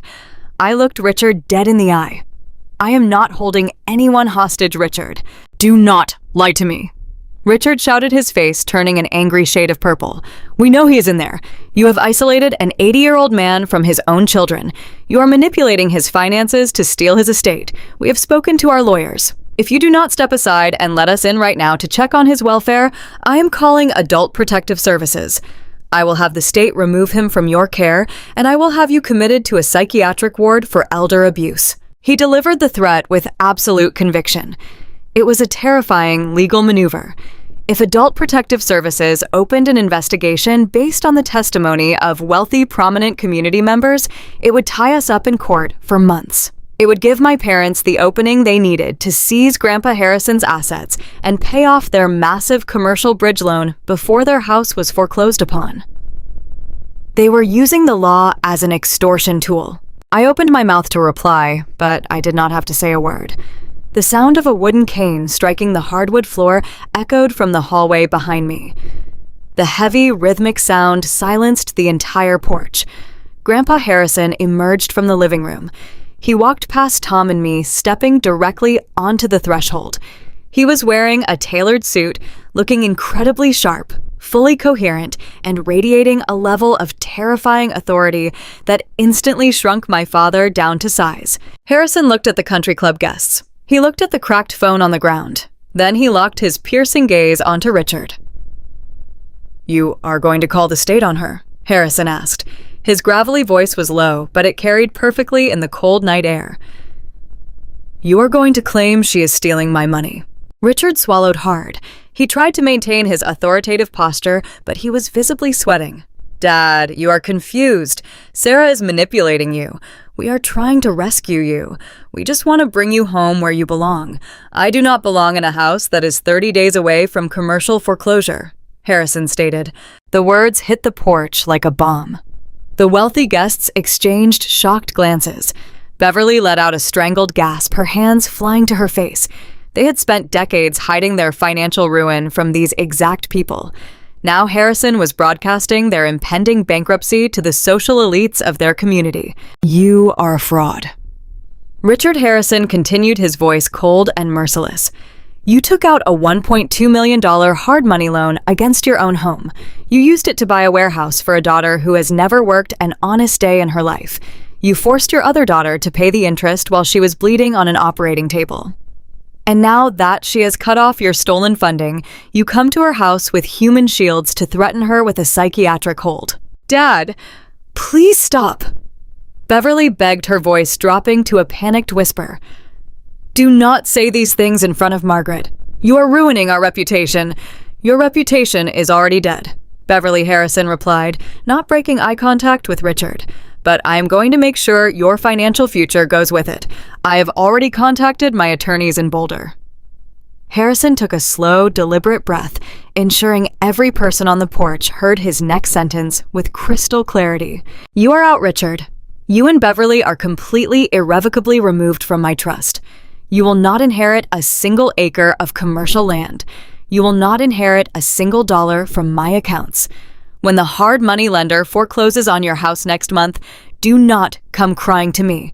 You are officially disinherited. I am leaving every penny I have to Sarah and baby Emma." The silence that followed was absolute. It was the sound of total, catastrophic ruin. The country club guests were backing away, horrified by the ugly, undeniable truth unfolding in front of them. The judge's wife looked at Beverly with pure disgust. the real estate developer turned around and walked briskly down the driveway to his car, wanting absolutely nothing to do with a family facing commercial foreclosure. Chloe dropped to her knees on the porch, picking up her shattered phone and sobbing. She was not crying for the family. She was crying because she realized the money was gone. Her warehouse would be seized. Her lifestyle brand was dead. Richard stood paralyzed. His jaw opened and closed, but no words came out. The threat of Adult Protective Services vanished. The smear campaign was useless. He had brought an audience to witness my surrender, and instead, he had provided witnesses for his own public execution. "Get off my granddaughter's property," Harrison commanded, turning his back on them. "If I see your faces again, I will have you arrested for trespassing." Tom stepped forward and grabbed the heavy wooden door. Beverly tried to reach out her face, streaked with ruined makeup and desperation. But Tom slammed the door shut, engaging the deadbolt with a loud, satisfying click. We stood in the foyer, listening to the muffled sounds of crying and arguing from the front porch. A few moments later, car doors slammed and engines revved as my parents and sister fled the scene of their humiliation. I looked at Grandpa Harrison. He leaned heavily on his cane, looking exhausted but deeply satisfied. He gave me a single firm nod. "They will not come back here," Harrison said quietly. "They cannot use social pressure anymore. The entire country club will know they are broke by tomorrow morning." I walked over to him and gave him a gentle hug. "Thank you, Grandpa. You ended it." "No, Sarah," he replied, his voice taking on a grim, serious tone. "I did not end it. I just removed their polite options. You have to understand how desperate people operate. I just publicly humiliated Richard and took away his entire inheritance. He is facing public disgrace and complete bankruptcy in less than a month." Harrison looked toward the locked front door. "They are no longer just greedy relatives, Sarah. They have officially crossed the line into criminal desperation. They are out of money and they are out of time. They are going to do something illegal. We have to be ready to catch them when they fall." The silence that descended on our lives after the disastrous welcome dinner was heavy and unnatural. My parents had fled my front porch in absolute disgrace, their financial ruin exposed to the very society friends they desperately tried to impress. A normal family might retreat, feel shame, and attempt to make amends. But an auditor knows that desperate people do not feel shame. They feel panic. And panic breeds criminal behavior. Grandpa Harrison knew it too. The morning after the confrontation, he sat at my kitchen table and signed a comprehensive, durable power of attorney, granting me absolute legal authority over his estate, his medical decisions, and his finances. We immediately filed it with the county clerk and the bank. But the most crucial step we took was a simple administrative change. I filed a change of address form with the Postal Service, rerouting all of Grandpa Harrison's mail directly to my house. I knew that if my parents were going to make a move against his assets, they would need a paper trail. I wanted to catch every single piece of paper before they could hide it. For 2 weeks, the mail was mundane. Utility bills, catalogs, charity solicitations. Then on a rainy Tuesday morning, the trap caught its first mouse. I was sitting at the kitchen island, holding my daughter Emma in one arm and sorting the mail with my free hand. I paused on a thick, oversized envelope addressed to Grandpa Harrison. The return address was not a traditional bank or a wealth management firm. It was a holding company I had never heard of based out of a strip mall in Nevada. Apex Capital Funding Partners, the exact same hard money lender my parents had used to take out the bridge loan against their own home. My blood went cold. I placed Emma safely in her bassinet, grabbed a letter opener, and sliced the thick envelope open. What I pulled out was not a promotional flyer. It was a preliminary closing disclosure and a notice of intent to fund. I spread the thick stack of legal papers across the granite countertop, my eyes scanning the dense financial jargon. The primary document was a commercial loan application. The borrower listed was Grandpa Harrison. The principal amount requested was exactly $1.2 million. I felt a physical wave of nausea followed instantly by a surge of pure clinical adrenaline. I read the collateral section. My parents were not just trying to get cash. They had listed two of Grandpa Harrison's most valuable commercial shopping plazas as the primary collateral for the loan. These were properties he owned, free and clear assets that generated the bulk of his retirement income. If this loan defaulted, the shady lender in Nevada would have the legal right to seize millions of dollars in prime real estate. I flipped to the signature page. There, at the bottom of the application, was Grandpa Harrison's name, signed in black ink. But it was not his signature. The loops were too tight, the pressure too heavy. It was a highly practiced, desperate forgery. I had seen my father's handwriting on birthday cards and checks my entire life. I recognized the slight slant of the letters. Richard had sat at a desk and practiced forging his own father-in-law's name to steal $1.2 million. But a commercial loan of this magnitude requires more than just a forged signature on an application. It requires identity verification. It requires a notary public to legally swear they witnessed the individual sign the documents. I looked at the bottom corner of the signature page. There was a blue notary stamp accompanied by a messy, illegible signature. I squinted at the stamp, reading the printed name beneath the state seal. Jessica Morgan. The name clicked in my mind almost immediately. Jessica Morgan was not a random bank employee. She was my sister Chloe's former college roommate, a girl who frequently appeared in Chloe's social media posts attending expensive brunches and luxury weekend getaways. My parents had not just committed forgery, they had recruited my sister's corrupt friend to abuse her state-commissioned notary powers to validate a fraudulent commercial loan. It was a coordinated, multi-person conspiracy to commit massive financial fraud against an 80-year-old man. I did not scream. I did not throw the papers. I picked up my phone and called Tom to tell him I needed him to come home early to watch the baby. Then I called Grandpa Harrison and told him to come over immediately. When Harrison walked through the front door an hour later, I already had the documents laid out on the dining room table, highlighted and cross-referenced with sticky notes. He hung his cane on the back of a chair and leaned over the table. I watched his face as he read the numbers. $1.2 million, the exact amount Beverly and Richard needed to pay off their own impending default. Harrison traced a weathered finger over his forged signature. The muscles in his jaw tightened, his eyes grew dark and dangerous. They actually did it, he said, his voice a low, terrifying rumble. My own daughter and her husband. They are trying to steal my life's work to cover their own spectacular failures. I pointed to the notary stamp. They used Chloe's friend to notarize it, Grandpa. This is not a mistake or a desperate misunderstanding. This is a highly calculated, premeditated crime. They planned this down to the last detail. Harrison stood up straight, pulling his phone from his coat pocket. I am calling the police chief right now, he said firmly. I am going to have them arrested for forgery today. I am going to watch Richard leave his house in handcuffs. Wait, I said, reaching out and gently pushing his phone down. Harrison looked at me, his brow furrowed in confusion. Wait for what, Sarah? They forged my name on $1 million loan document. They are trying to steal my properties. I know, I replied, maintaining total eye contact. But you have to think like an auditor, Grandpa, not an angry father. If you call the local police right now, what happens? The police will go to their house. My parents will panic. They will hire expensive defense attorneys.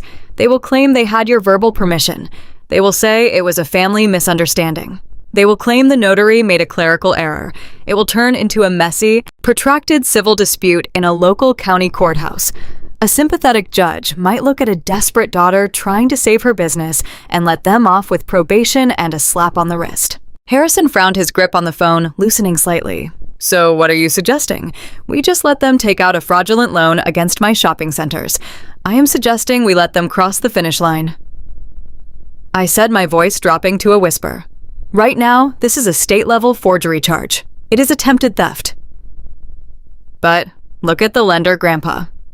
Apex Capital Funding Partners is headquartered in Nevada. I pointed to the wiring instructions included in the final pages of the disclosure.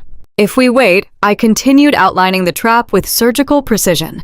If we let the lender process the application and approve the loan, the lender will wire $1.2 million across state lines from a bank in Nevada to an account controlled by my parents in our state. The moment that electronic transfer clears the federal banking system, this is no longer a local dispute about a forged signature. It becomes federal wire fraud. It becomes bank fraud. It becomes a multi-million-dollar federal felony carrying mandatory minimum prison sentences. Harrison stared at me, the gravity of my strategy settling over him. He was a ruthless businessman, but he was still a father. Sending your child to jail is one thing. Watching them walk blindfolded into a federal prison sentence is another. If we do this, Harrison said slowly, choosing his words with extreme care, we cannot undo it. The federal government does not care about family apologies. Once the FBI and the federal prosecutors get involved, Richard and Beverly will lose everything. They will serve hard time. They left my newborn daughter in a plastic box so they could go drink champagne. I reminded him my voice devoid of any mercy.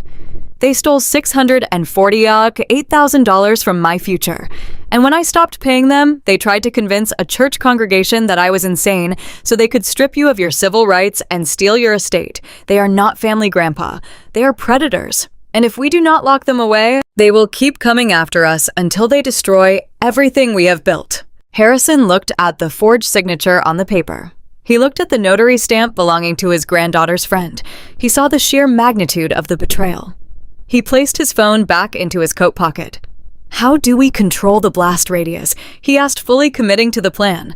If the money wires the lender places a lien on my properties, how do we ensure I do not actually lose my real estate in the crossfire? I smiled, tapping my finger against the legal pad where I had written out the strategy. We contact the lender, but we do not tell them the truth. Not yet. We play the role of the diligent property owner. I'm going to call the underwriter at Apex Capital. I will introduce myself as your newly appointed power of attorney. I will tell them we are reviewing the final closing documents and that we require the funds to be held in a specialized escrow account upon funding, pending a final title review. Harrison nodded, catching on immediately. The lender will agree because they want the collateral secured. The money wires across state lines completing the federal crime. But the funds sit frozen in an escrow account, completely inaccessible to Richard and Beverly. Exactly, I said. The moment the wire hits the escrow account, the federal crime is officially executed. We then take the full dossier of evidence, the forged application, the corrupt notary stamped the wire transfer confirmation, and my power of attorney documents, and we hand-deliver it to the federal prosecutor and the state attorney general. The loan is immediately invalidated because the collateral was pledged fraudulently. You keep your properties. The lender gets their money back from the frozen escrow account, and my parents get arrested for federal wire fraud. It was a flawless, devastating legal trap. It required patience, iron discipline, and an absolute lack of pity. My parents believed they were outsmarting the system. They believed they could forge a few signatures and walk away with $1 million to save their fraudulent country club lifestyle. They had no idea they were operating inside a controlled environment monitored by a senior tax auditor. We will need to act entirely normal, Harrison said, pacing the length of the dining room. We cannot let them suspect we know. If Beverly thinks she has been caught, she will panic and try to cancel the loan application before the wire transfer is initiated. They will come to us, I predicted, looking out the window at the quiet suburban street. They are going to need to keep up appearances. They will want to make sure we are not looking too closely at your finances. I guarantee they will show up here soon, offering some kind of fake olive branch to ensure we stay quiet while they wait for the loan to fund. Harrison stopped pacing and looked at me. Let them come. Let them smile in our faces while they try to steal my life savings. We will give them exactly enough rope to hang themselves. I gathered the forged documents carefully, sliding them back into the thick envelope. I walked into my home office and locked the envelope inside my fireproof filing cabinet. It sat there like a ticking time bomb. The countdown had officially started. My parents were 30 days away from foreclosure, but they were only a few days away from committing a federal crime that would end their lives as they knew them. I walked back into the living room and picked up my daughter. Emma cooed softly, completely unaware of the financial warfare raging around her. I held her close, feeling the warmth of her tiny body against my chest. I had spent my entire life trying to be the perfect daughter to people who viewed me as an ATM. I had compromised my own happiness to fund their illusions. Never again. I was a mother now. I was the protector of my own household. And I was going to teach Beverly and Richard the most painful financial lesson of their lives. When you forge the signature of the man you are trying to rob, you had better make sure his granddaughter is not the one auditing the books. The trap was set. All we had to do was wait for them to walk into it. 4 days after I intercepted the forged commercial loan application, the trap was fully primed and waiting. I had successfully contacted the underwriter at Apex Capital Funding Partners, posing as my grandfather's newly appointed power of attorney. I informed them that we were finalizing a title review and required the $1.2 million loan disbursement to be held in a specialized frozen escrow account upon approval. The greedy lenders, desperate to secure their high-interest collateral, agreed without a single suspicion. The wire transfer was scheduled to execute by the end of the week. All we had to do was maintain absolute silence. But silence is terrifying to guilty people. My mother and sister were sitting in a house that was less than 3 weeks away from foreclosure. They knew they had committed a massive federal crime by forging Grandpa Harrison's signature. They needed to ensure the quiet, reliable daughter was not actively digging into the family finances. They needed to neutralize me before the money changed hands. It was Thursday afternoon. The sky outside was a dull, bruised gray, threatening a heavy winter downpour. Tom was at the office, and Grandpa Harrison had gone to meet with his legal team in Boulder to finalize our strategy with the federal prosecutor. I was alone in the house with baby Emma, who was sleeping soundly in her nursery. The doorbell rang. I walked to the foyer and glanced through the security camera monitor mounted on the wall. Standing on my front porch, huddled together against the cold wind, were my mother Beverly and my sister Chloe. They were not wearing their usual flashy designer clothes. Beverly wore a subdued beige trench coat, and Chloe wore a simple, unbranded sweater. They looked intentionally diminished. They looked completely pathetic. I knew exactly what this was. This was the final manipulation. This was the damage control tour. I reached into my pocket and pulled out my smartphone. I opened the voice memo application. My mind quickly reviewed the legal statutes for my state. I lived in a one-party consent state. That meant as long as I was a participant in the conversation, it was entirely legal for me to record the audio without informing the other parties. Any admission of guilt captured on this device would be fully admissible in a federal court of law. I pressed the red record button. The timer began to count upward. I slipped the phone face down into the deep pocket of my cardigan, took a slow, calming breath, and unlocked the front door. Beverly looked up at me, her eyes brimming with fresh, heavily manufactured tears. She clutched a small foil-wrapped box from a high-end bakery in her gloved hands. Sarah Beverly said, her voice cracking with perfect theatrical timing, "Please do not close the door. Please, we know we do not deserve to be here, but we could not bear the thought of going into the holidays with our family so broken. We came to apologize." Chloe nodded vigorously beside her, wiping a single strategic tear from her cheek. "We are so sorry, Sarah. Things just got completely out of control at the welcome dinner. We want to make things right." I stood in the doorway, my face an unreadable mask. An auditor does not react to emotion. An auditor observes behavior. They were playing the roles of remorseful victims, hoping my natural instinct to keep the peace would override my common sense. I needed them inside the house. I needed them to feel comfortable enough to speak freely. I stepped back and pulled the door open, gesturing for them to enter. Beverly let out a loud sigh of relief, stepping into the warm foyer. She placed the bakery box on the console table, a tiny peace offering meant to erase years of financial and emotional abuse. I led them into the living room and sat down on the armchair across from the sofa. They sat close together on the couch, leaning forward, projecting absolute submission. "Sarah, I do not even know where to begin." Beverly started twisting a tissue in her hands. "We handled everything so poorly at the hospital. I was terrified for you, and I let my anxiety turn into defensiveness. And when your grandfather took everything away from your father at the dinner, we just panicked. We have been living in a nightmare of our own making." I kept my voice soft, hesitant, and slightly wavering. I gave them the exact version of the fragile, traumatized daughter they expected to see. "It has been very hard, Mom," I said quietly. "You abandoned Emma. You tried to tell the entire church that I was insane. You tried to have adult protective services take Grandpa away from me. That is not something you can just apologize for with a box of pastries." I know Beverly cried real tears, finally spilling over her eyelashes as the sheer weight of her impending bankruptcy pressed down on her. I know it was unforgivable. We were just so desperate, Sarah. The bridge loan on our house is defaulting in a few weeks. The bank is going to take our home. We are going to lose everything. Your father was out of his mind with stress. Chloe leaned forward, resting her elbows on her knees. "My warehouse is tied to their mortgage, Sarah. If they lose the house, the bank takes my business. My entire brand will be destroyed. We just needed a little more time to secure new funding." I let the silence hang in the room. The recording device in my pocket was capturing every single word. I needed to guide them directly into the trap. I needed them to confess to the forgery. "Grandpa Harrison made me his power of attorney," I said, keeping my gaze firmly fixed on the floor to simulate guilt. "I control all of his accounts now. I control his mail. I have been going through his files, Mom. I have seen the paperwork." Beverly stiffened. The tissue in her hand stopped moving.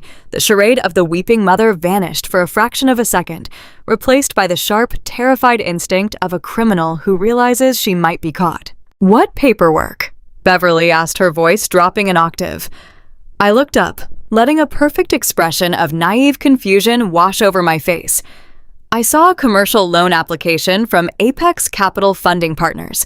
It listed Grandpa's shopping plazas as collateral for a $1.2 million loan. But Grandpa told me he never applied for any commercial loans. He does not even know who Apex Capital is. Beverly exchanged a rapid, panicked look with Chloe. They had assumed the loan processing would be entirely digital. They had not anticipated that physical disclosure documents would be mailed directly to Harrison's address, and they certainly had not anticipated that I had legally intercepted his mail. "Sarah, listen to me," Beverly said, sliding to the very edge of the sofa cushion. She reached out her hands, hovering in the air, as if trying to physically contain the damage. "You cannot tell your grandfather about those papers. You have to listen to me.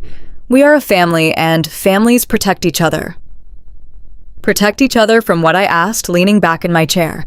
Beverly swallowed hard. The desperation in her eyes was absolute. She believed she could still manipulate me. She believed that if she played the victim, I would cover up her crimes, just like I used to cover her fake medical bills. "We did some creative financing." Sarah Beverly confessed, the words pouring out of her mouth in a rushed, frantic stream. "Your father and I were out of options. We just needed a short-term injection of capital to pay off our bridge loan and save Chloe's warehouse. We used your grandfather's properties to secure the funding. It is completely safe. We are going to pay it back the second Chloe's business turns a profit." Creative financing, I repeated, ensuring the phrase was captured perfectly on the audio recording. "Mom, the application requires a legal signature. Grandpa Harrison did not sign that document. Richard signed it for him," Beverly admitted, throwing her husband under the bus without a second of hesitation. "It was just a placeholder signature to get the underwriting process started. We were going to tell your grandfather eventually. We just needed to save the house first.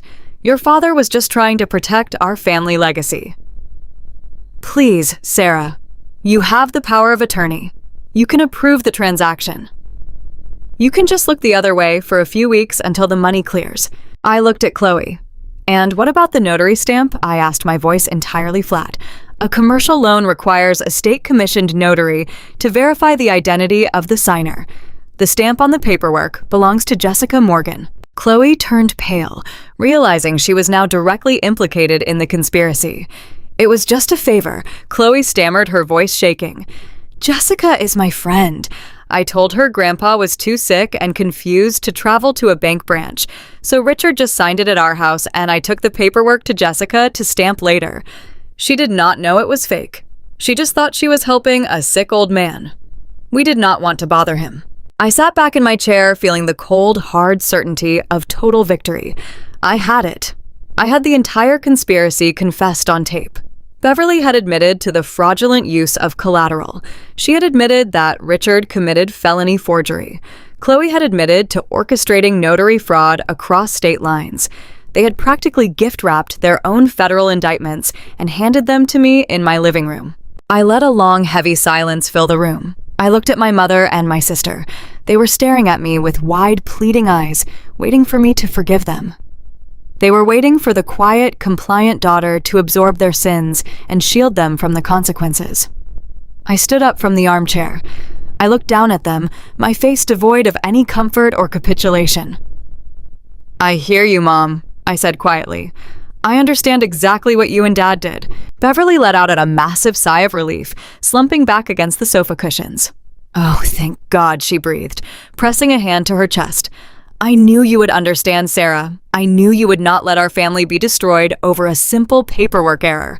Just let the loan process. Once the money hits our account, everything will go back to normal. We can finally be a happy family again." I walked to the front door and opened it, letting the freezing winter air rush into the warm foyer. "Happy holidays, Mom," I said. Beverly and Chloe stood up, completely oblivious to the trap that had just snapped shut around their ankles. They walked to the door, smiling, believing they had just successfully manipulated their way out of a federal crime. Beverly actually reached out and patted my cheek. "We love you, Sarah," Beverly said. "We will call you next week when everything is settled." I closed the door behind them. I locked the deadbolt. I pulled my smartphone out of my pocket and pressed the stop button on the voice memo application. The audio file saved to my device. I immediately uploaded the file to 3 separate encrypted cloud servers and emailed a copy directly to Grandpa Harrison's legal team in Boulder. The evidence was secured. The prosecution had their smoking gun. 2 days later, the mail carrier dropped a stack of letters into my locked mailbox. Among the utility bills and baby magazines was a thick, expensive envelope made of heavy, cream-colored cardstock. The return address featured the embossed gold logo of Apex Capital Funding Partners. I took the envelope into the kitchen and sliced it open. Inside was a lavish, beautifully printed invitation. Apex Capital was hosting its annual luxury charity gala at a 5-star hotel in the city center. The gala was an exclusive event designed to celebrate their wealthiest investors and their highest-profile commercial clients. Because Grandpa Harrison's name was officially listed as the primary borrower on a newly approved $1.2 million commercial loan, the lender had sent a formal VIP invitation directly to his mailing address, which now forwarded directly to my house.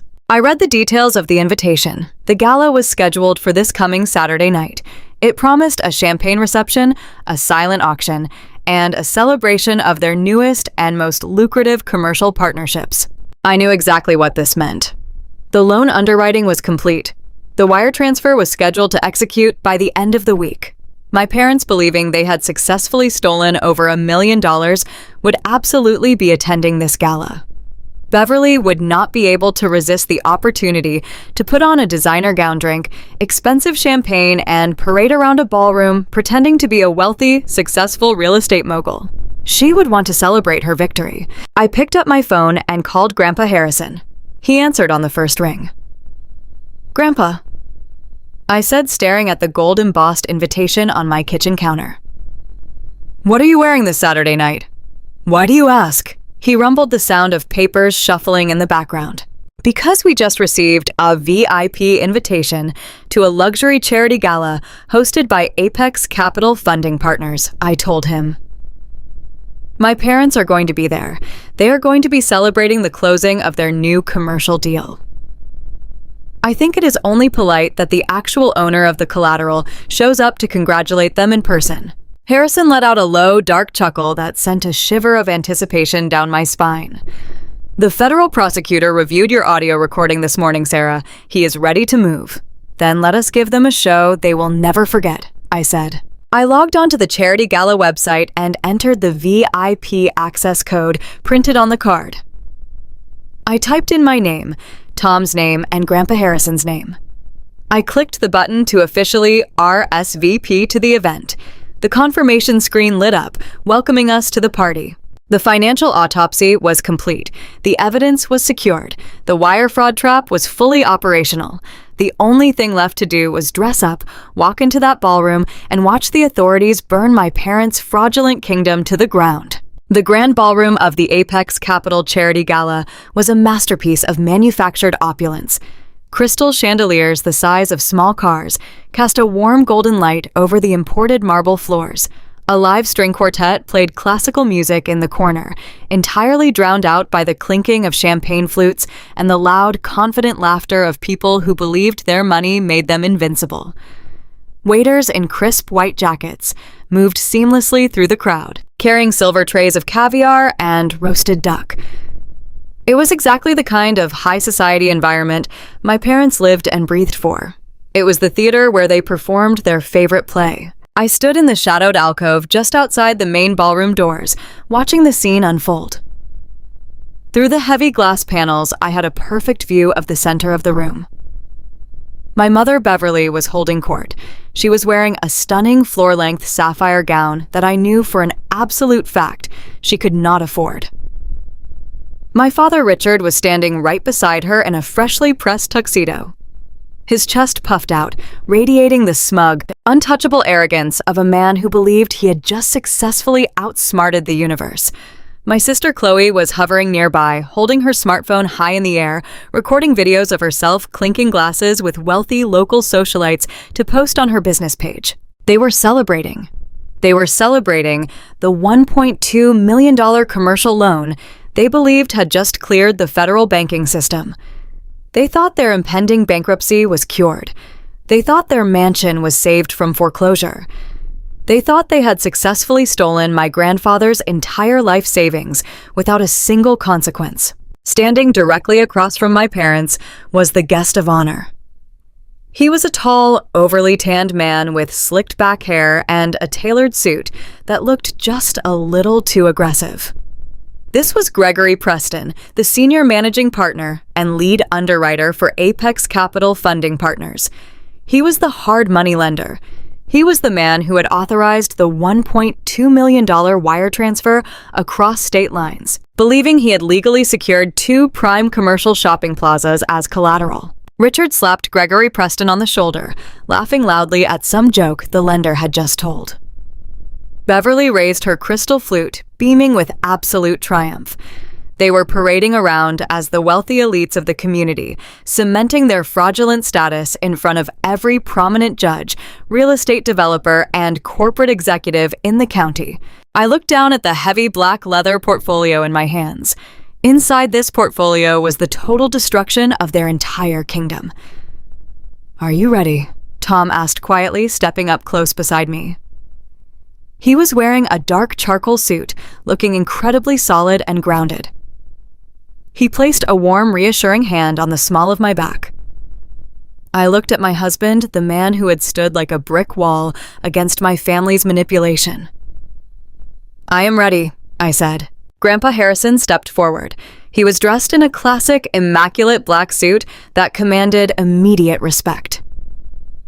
He held his brass-headed wooden cane in his right hand. His face was a mask of cold, terrifying resolve. He did not look like an 80-year-old victim of elder abuse. He looked like an apex predator stepping into a cage full of mice. "Let us go introduce ourselves to Mr. Preston Harrison," said his gravelly voice, vibrating with anticipation. Tom reached out and pushed the heavy ballroom doors open. We did not sneak in.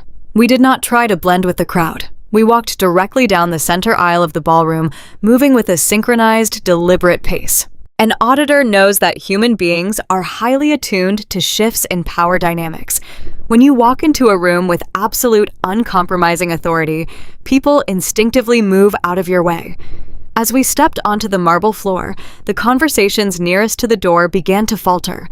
People turned to look. They saw Grandpa Harrison, a known and deeply respected commercial developer in this city, flanked by my husband and me. The guests parted like the Red Sea, creating a wide, clear path leading directly to the center of the room where my parents were standing. The silence rippled outward, spreading from the entrance all the way to the string quartet.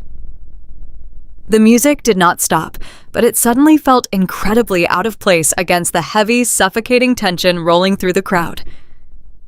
Beverly was in the middle of taking a sip of champagne when she finally noticed the shift in the room's energy. She lowered her glass, her eyes scanning the crowd to see what was causing the disturbance. Her gaze locked onto us. I watched the physical reaction of a human body shutting down in real time. The color completely vanished from Beverly's face, leaving her looking sickly and gray beneath her expensive makeup. Her mouth opened slightly, but no sound came out. The crystal flute in her hand began to tremble so violently that champagne sloshed over the rim and spilled onto her sapphire gown. Richard noticed her panic and turned his head. His smug, arrogant smile evaporated instantly. He took a sudden, involuntary step backward, nearly bumping into the ice sculpture behind him. They had assumed we were sitting at home completely oblivious to their actions. Seeing Grandpa Harrison standing in the middle of the ballroom, fully coherent and radiating fury, was their absolute worst nightmare come to life. Beverly possessed a terrifying survival instinct. She knew that if she froze, the entire room would realize something was horribly wrong. She shoved her champagne glass onto a passing waiter's tray and plastered a grotesque, entirely fake smile onto her face. She practically sprinted away from the lender and speed-walked toward us, desperate to intercept us before we could reach the center of the room. Sarah Dad Beverly whispered loudly, forcing her voice to sound delighted while her eyes screamed in absolute panic. "What a wonderful surprise! We had no idea you were coming to this event." She reached out, attempting to loop her arm through mine to physically steer me toward a secluded corner near the coat check. "Come with me," she hissed through her fake smile, her voice dropping to a frantic, venomous whisper meant only for us. "We need to talk in private right now. You are going to ruin everything." Tom stepped forward smoothly, interposing his broad shoulders between Beverly and me. He did not raise his hands, but his physical presence was an impenetrable barrier. "Do not touch my wife," Tom said, his voice perfectly polite but laced with a lethal warning. Beverly recoiled her eyes, darting nervously toward the wealthy guests who were openly staring at our interaction. "Dad, please," Beverly pleaded, turning her frantic attention to Grandpa Harrison. "Margaret and the country club board members are watching. Please do not make a scene. Let us just go out to the lobby and discuss whatever misunderstanding this is." "There is no misunderstanding," Beverly Harrison replied, his voice carrying a dark, resonant weight that made the guests nearby lean in closer. "And we are not going anywhere. We came to meet your new business partner." Harrison bypassed her completely, walking with heavy rhythmic thuds of his cane directly toward Gregory Preston.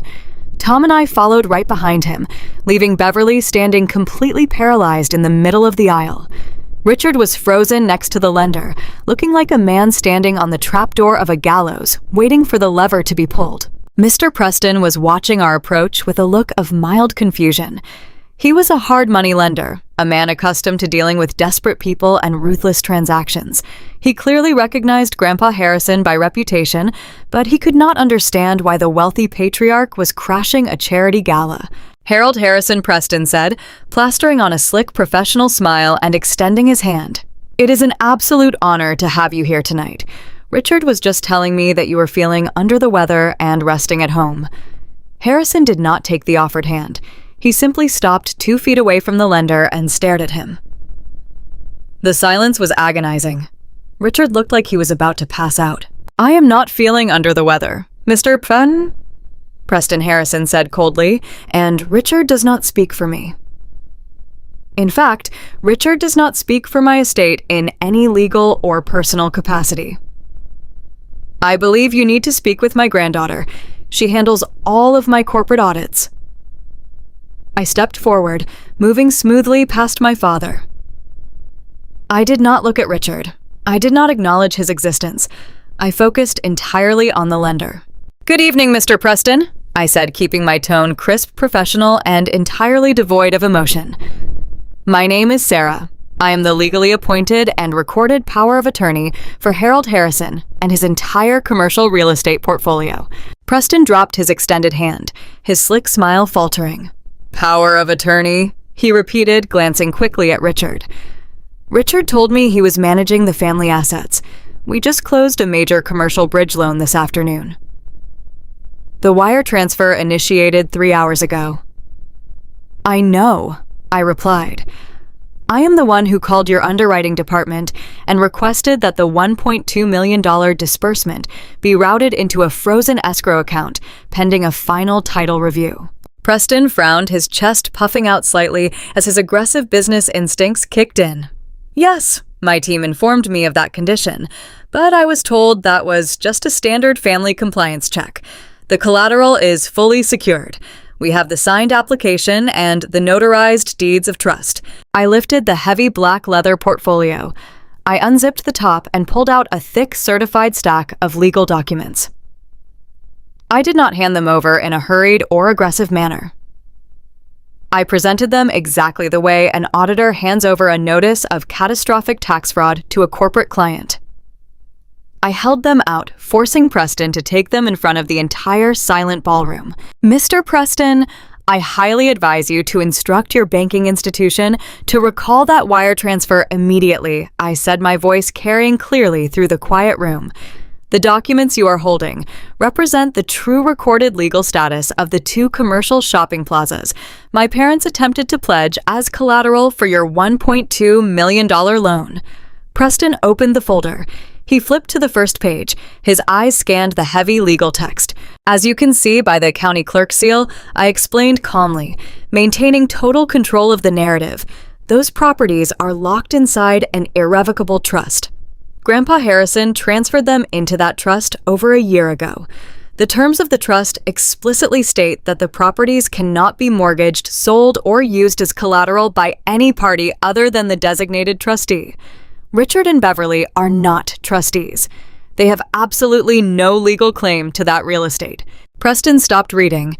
The blood drained from his heavily tanned face. He looked up at me, his eyes wide with the sudden, terrifying realization of what I was saying. If the collateral is locked in an irrevocable trust? Preston stammered, his voice losing all its arrogant swagger. Then the collateral pledge on my loan application is completely invalid. But I have a signed contract. I have Harold Harrison's signature verified by a state-commissioned notary. I pulled the second document from the portfolio. It was a high-resolution, blown-up copy of the signature page from the loan application. I handed it to Preston. You have a forgery, Mr. Preston, I corrected him. That is not my grandfather's signature. That is a fraudulent imitation executed by my father, Richard. Furthermore, the notary stamp verifying that signature belongs to Jessica Morgan. She is a personal friend of my sister, Chloe. She fraudulently stamped that document without ever being in the presence of my grandfather. The silence in the ballroom was absolute. The wealthy socialites, the judges, the real estate developers, everyone was listening to my words with rapt, horrified attention. Beverly had finally managed to stumble her way back to Richard's side. She was gripping his arm so tightly, her fingernails were digging into his tuxedo jacket. Preston stared at the forged signature page. His hands began to shake. He was a hard money lender. He knew exactly what this meant. He had not just issued a bad loan. He had wired $1.2 million across state lines based on forged documents. He was holding the evidence of a massive federal crime. This is wire fraud, Preston whispered, looking at Richard with a mixture of absolute rage and panic. You pledged assets you do not own. You forged a federal loan document. Richard raised his hands, stepping back defensively as Preston advanced on him. Greg, please, you have to listen to me. Richard begged, his authoritative patriarch facade completely shattering in front of the entire country club. It is a family dispute. Sarah is just angry. We were going to pay you back. We just needed the capital to cover a temporary gap in our own mortgage. We can secure the loan with other assets. We can fix this. You cannot fix a federal felony, Richard, I said, my voice slicing through his pathetic excuses like a scalpel. You took out a $1.2 million bridge loan on your own home to buy Chloe a commercial warehouse. You relied on my stolen money to pay the interest. When I cut you off, you attempted to steal my grandfather's life savings to cover your tracks. You are not a businessman. You are a thief. Beverly let out a loud theatrical sob, burying her face in her hands. She knew her social standing was completely annihilated. Every single person in that ballroom now knew that her luxury lifestyle was entirely built on predatory debt and financial exploitation. Preston did not wait to hear another word. He pulled his cell phone from his pocket, his face dark red with fury. He dialed a number, holding the phone to his ear while glaring at my parents. "Get me our general counsel on the line right now." Preston barked into the phone, completely ignoring the gala guests around him. "I need to file an immediate freeze order on an escrow account, and I need you to contact the authorities. We have a confirmed case of wire fraud and forgery." Chloe, who had been hiding near the ice sculpture, let out a piercing scream. She realized that her warehouse, her staging business, and her entire influencer brand were officially dead. The money was never coming. The social execution was absolute. The room watched in stunned fascination as the facade of the wealthy, perfect family completely crumbled into dust. I looked at Beverly and Richard, standing paralyzed in the center of the ballroom they had hoped to conquer. They had abandoned me in a hospital bed to protect their illusions. Now I had forced them to stand in the harsh, unforgiving light of reality. The panic inside the grand ballroom was palpable, rolling through the crowd in invisible, suffocating waves. Gregory Preston stood completely frozen, holding the certified dossier I had just handed him. His heavily tanned face, which had been radiating arrogant confidence moments ago, turned a sickly shade of gray. He was a hard moneylender, accustomed to aggressive negotiations and calculating risks, but he was not a man who wanted anything to do with federal crimes. He stared at the blown-up copy of the forged signature and the fraudulent notary stamp. He realized with terrifying clarity that he had just authorized a $1.2 million wire transfer across state lines based on stolen real estate collateral. Preston dropped his polite high society facade instantly. He pulled his cell phone from his tailored jacket pocket with hands that were visibly shaking. He dialed a number, completely ignoring the wealthy guests and local politicians staring at him. "Get our legal counsel on the line right now." Preston barked into his phone, his voice loud and frantic. "I need an emergency stop on the Miller wire transfer. Contact federal banking authorities immediately and put a hard freeze on the escrow account. We have a confirmed incident of massive wire fraud and felony forgery. Get the police down to this hotel right now." Richard Miller heard the words wire fraud and police, and his entire world shattered. The smug, wealthy patriarch who had paraded around the charity gala sipping champagne realized that his impending bankruptcy was no longer his biggest problem. He was looking at a decade in federal prison, his brain clouded by years of narcissism and entitlement, completely short-circuited. He desperately needed to destroy the physical evidence. He believed that if he could just take the dossier from Preston, he could somehow stop the catastrophic chain of events. Richard lunged forward. He did not speak. He threw his body toward the lender, his hands reaching violently for the black leather portfolio. He did not even come close. Tom moved with the speed and immovable force of a man who had spent months standing as an absolute shield for his family. My husband stepped squarely into Richard's path, planting his feet firmly on the polished marble floor. Richard crashed directly into Tom's broad chest. Tom did not throw a punch.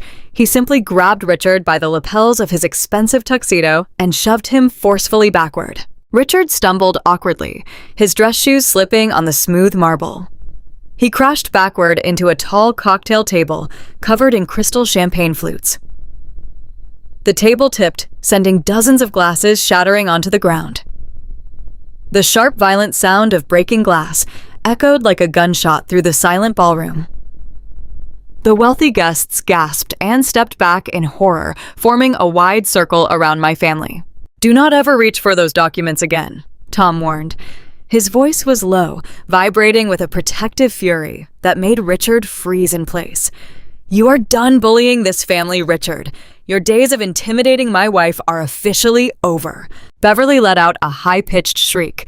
She rushed over to Richard, her sapphire gown dragging through the spilled champagne and broken crystal. She tried to help him stand, but her hands were shaking too violently. She looked up at the circle of country club members, real estate developers, and local judges. These were the exact people she had spent 3 decades trying to impress. She had bankrupted her own household and stolen my life savings to convince these people she belonged among them. Now they were staring at her with unabashed disgust. They were watching her husband crawl on the floor like a common thief.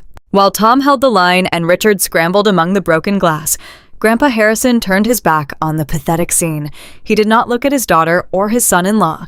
He adjusted his grip on his brass-headed cane and walked with heavy, deliberate steps toward the front of the ballroom.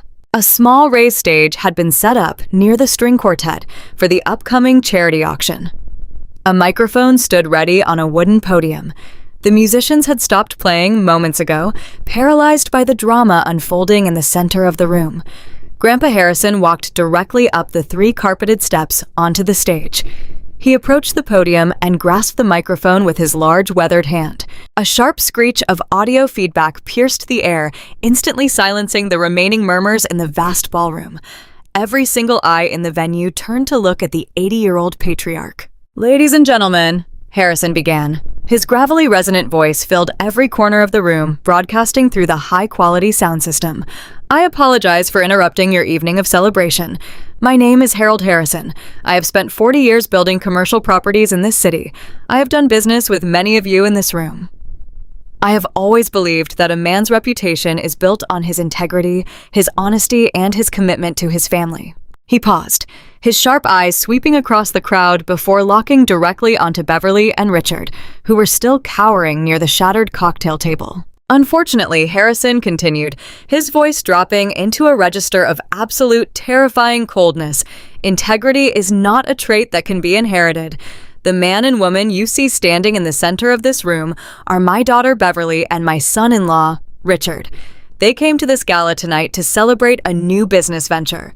They wanted to toast their success with all of you." Beverly shook her head frantically. She raised her hands, pleading silently across the room. "Dad, please stop," Beverly sobbed, her voice cracking. "Please do not do this to us in front of Margaret and the judge. We can fix this quietly.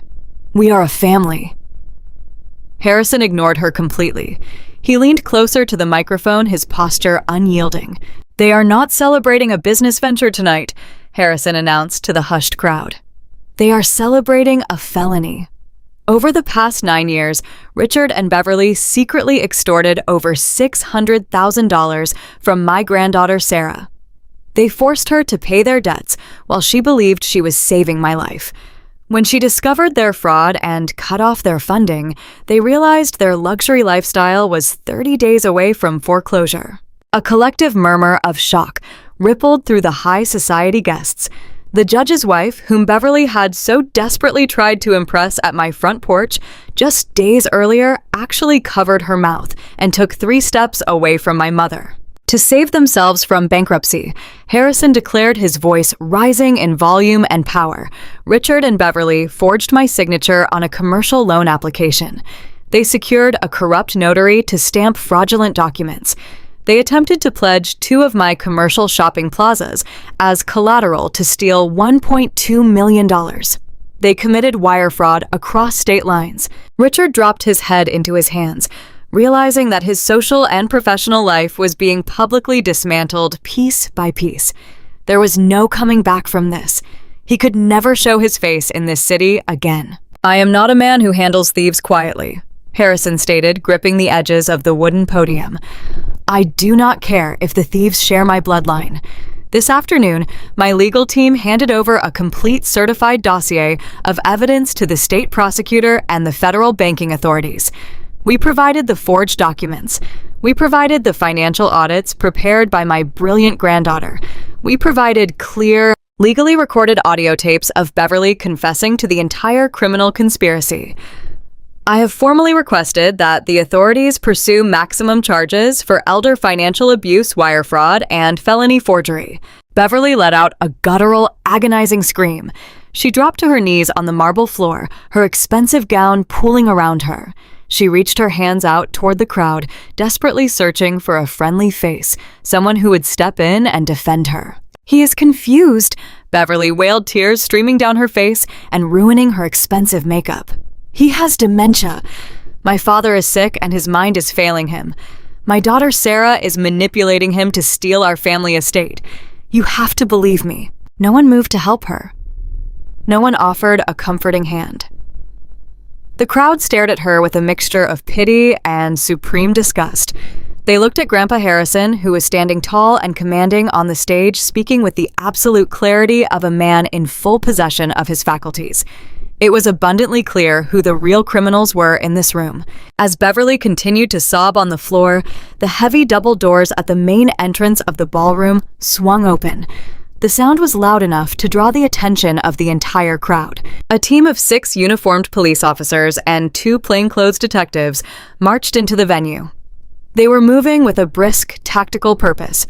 Gregory Preston's private security team had coordinated immediately with the local police department and the financial crimes unit the moment I handed over the dossier. They were not here to ask polite questions. They were here to secure a crime scene and detain suspects in a massive federal fraud investigation. The lead detective, a tall man in a dark suit with a badge clipped to his belt, scanned the ballroom. His eyes landed on Gregory Preston, then shifted to Richard and Beverly in the center of the room. Richard Miller and Beverly Miller, the detective, called out, his voice cutting through the thick silence of the gala. Richard slowly lifted his head from his hands. He looked at the approaching officers, his entire body trembling. The arrogant, wealthy patriarch was completely broken. He did not try to run. There was nowhere left to go. The officers formed a tight circle around my parents. The detective stepped forward and pulled a pair of steel handcuffs from his belt. "Richard Miller, you are being detained for questioning regarding allegations of felony wire fraud, grand larceny, and forgery of commercial banking documents," the detective stated clearly, following standard protocol. "Turn around and place your hands behind your back." Richard obeyed mechanically. He turned his back to the detective. The sharp metallic click of the handcuffs locking around his wrists echoed in the silent ballroom. It was the sound of absolute finality. It was the sound of justice closing its jaws around the people who had terrorized me for nearly a decade. Beverly was still kneeling on the floor, shaking her head in denial. She looked up at the officers, her eyes wide with terror. "Please," Beverly begged, holding up her hands. "I did not sign anything." "Richard did it." Richard signed the papers. "I am just a mother trying to protect her family. I did not do anything wrong." The detective did not engage with her desperate bargaining. He simply pulled a second pair of handcuffs from his belt. "Mom, you need to stand up and place your hands behind your back. You are being detained as a co-conspirator in a financial fraud investigation." A female officer reached down, grabbed Beverly by the arm, and hauled her to her feet. Beverly struggled weakly, her sapphire gown snagging on a piece of broken glass. The officers secured her wrists behind her back. The socialite who had abandoned her premature granddaughter in a hospital incubator because she did not want to wrinkle her silk blouse was now standing in the middle of a high society gala wearing steel handcuffs. As the police began to escort my parents toward the ballroom doors, a sudden frantic commotion erupted near the ice sculpture. Chloe, my younger sister, the golden child whose endless vanity projects had drained my life savings, suddenly snapped out of her state of shock. She realized what the arrest of her parents meant for her. It meant the commercial warehouse was gone. It meant her luxury home staging business was bankrupt. It meant the endless stream of stolen cash she used to fund her influencer lifestyle had permanently dried up. "No," Chloe screamed at the top of her lungs. Her voice was shrill and panicked. "No, you cannot take them. My warehouse, my brand. I have investors coming tomorrow. I have a photo shoot scheduled. You are ruining my life." Chloe ran toward her parents as the police led them away. She grabbed her mother by the shoulder, tears of pure, selfish rage streaming down her face. "Mom, tell them to stop." Chloe wailed, completely ignoring the fact that her parents were facing decades in federal prison. "Tell them to give the money to the bank. If you go to jail, who is going to pay my lease? Who is going to fund my launch party? You promised me this money. You promised me this warehouse. You ruined everything." Beverly looked at her youngest daughter, the child she had spoiled and protected, at the expense of my entire life. Beverly's face twisted into an expression of utter despair. She realized in that moment that she had created a monster. She had sacrificed her integrity, her freedom, and her eldest daughter to fund Chloe, and Chloe did not care about her at all. Chloe only cared about the money. The police officers gently but firmly pushed Chloe aside. "Ma'am, step back and do not interfere with an active detention," the female officer warned. Chloe collapsed onto the polished marble floor, beating her fists against the ground. She kicked her heels, screaming obscenities at her parents as they were marched out of the ballroom. She cried out that she was a victim, that her parents had destroyed her future, that she was ruined. The wealthy guests looked down at her with cold, merciless judgment. The influencer was finally throwing her ultimate tantrum, and nobody in the room cared to watch.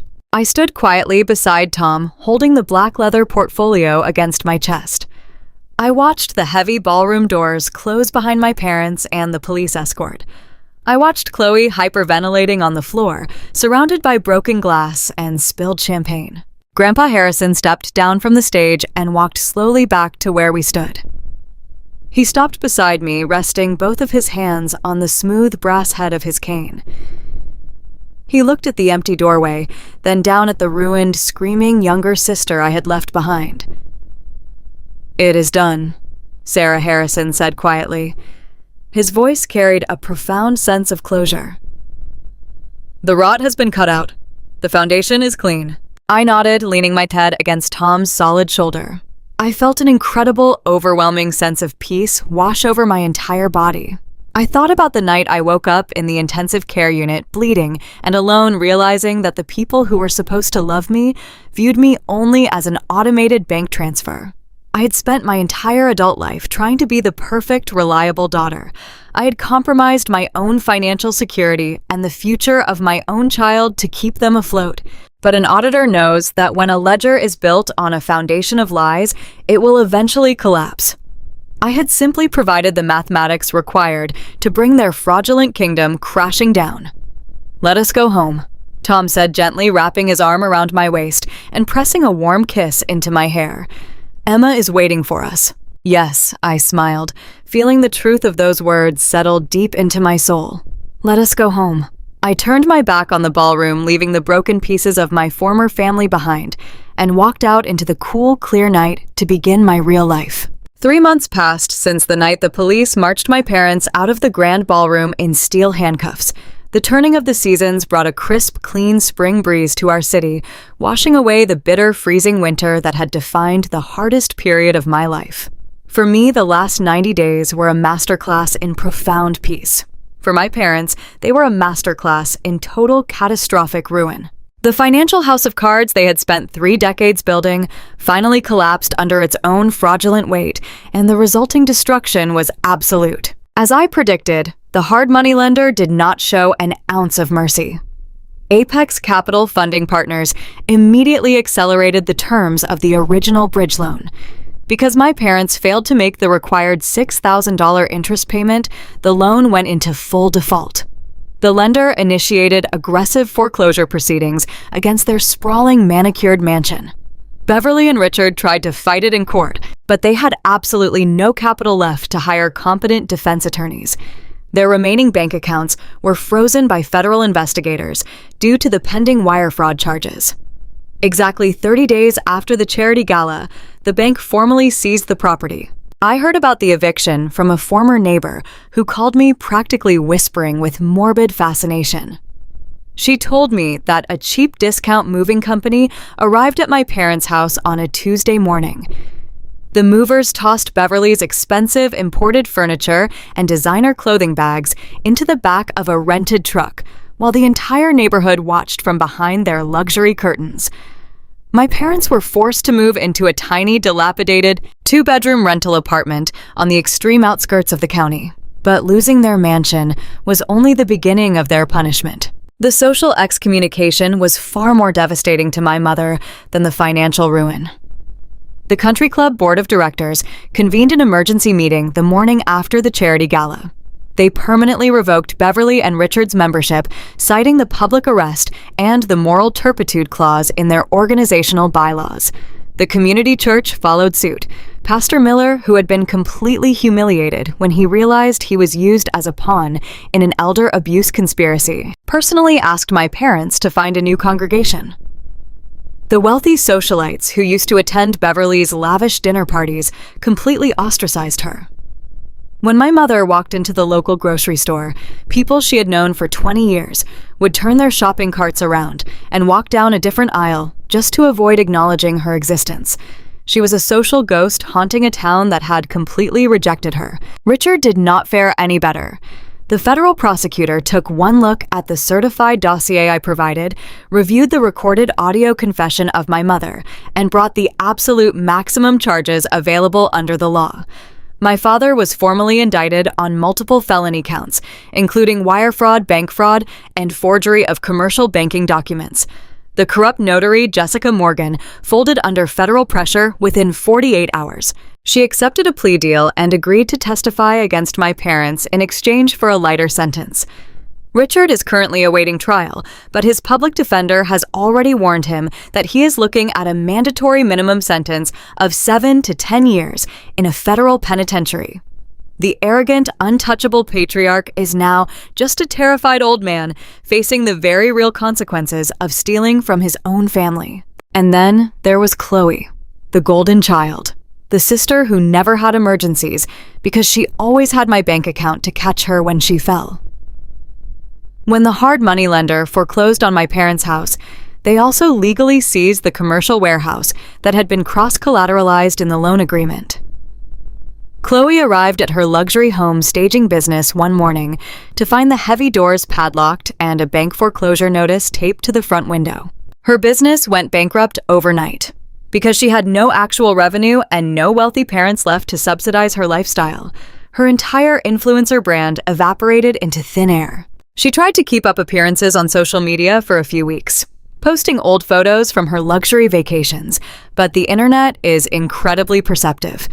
Her followers noticed the dramatic change in her living situation. They noticed the designer clothes being sold on secondhand websites. Chloe was eventually forced to delete all her social media accounts due to the overwhelming public embarrassment.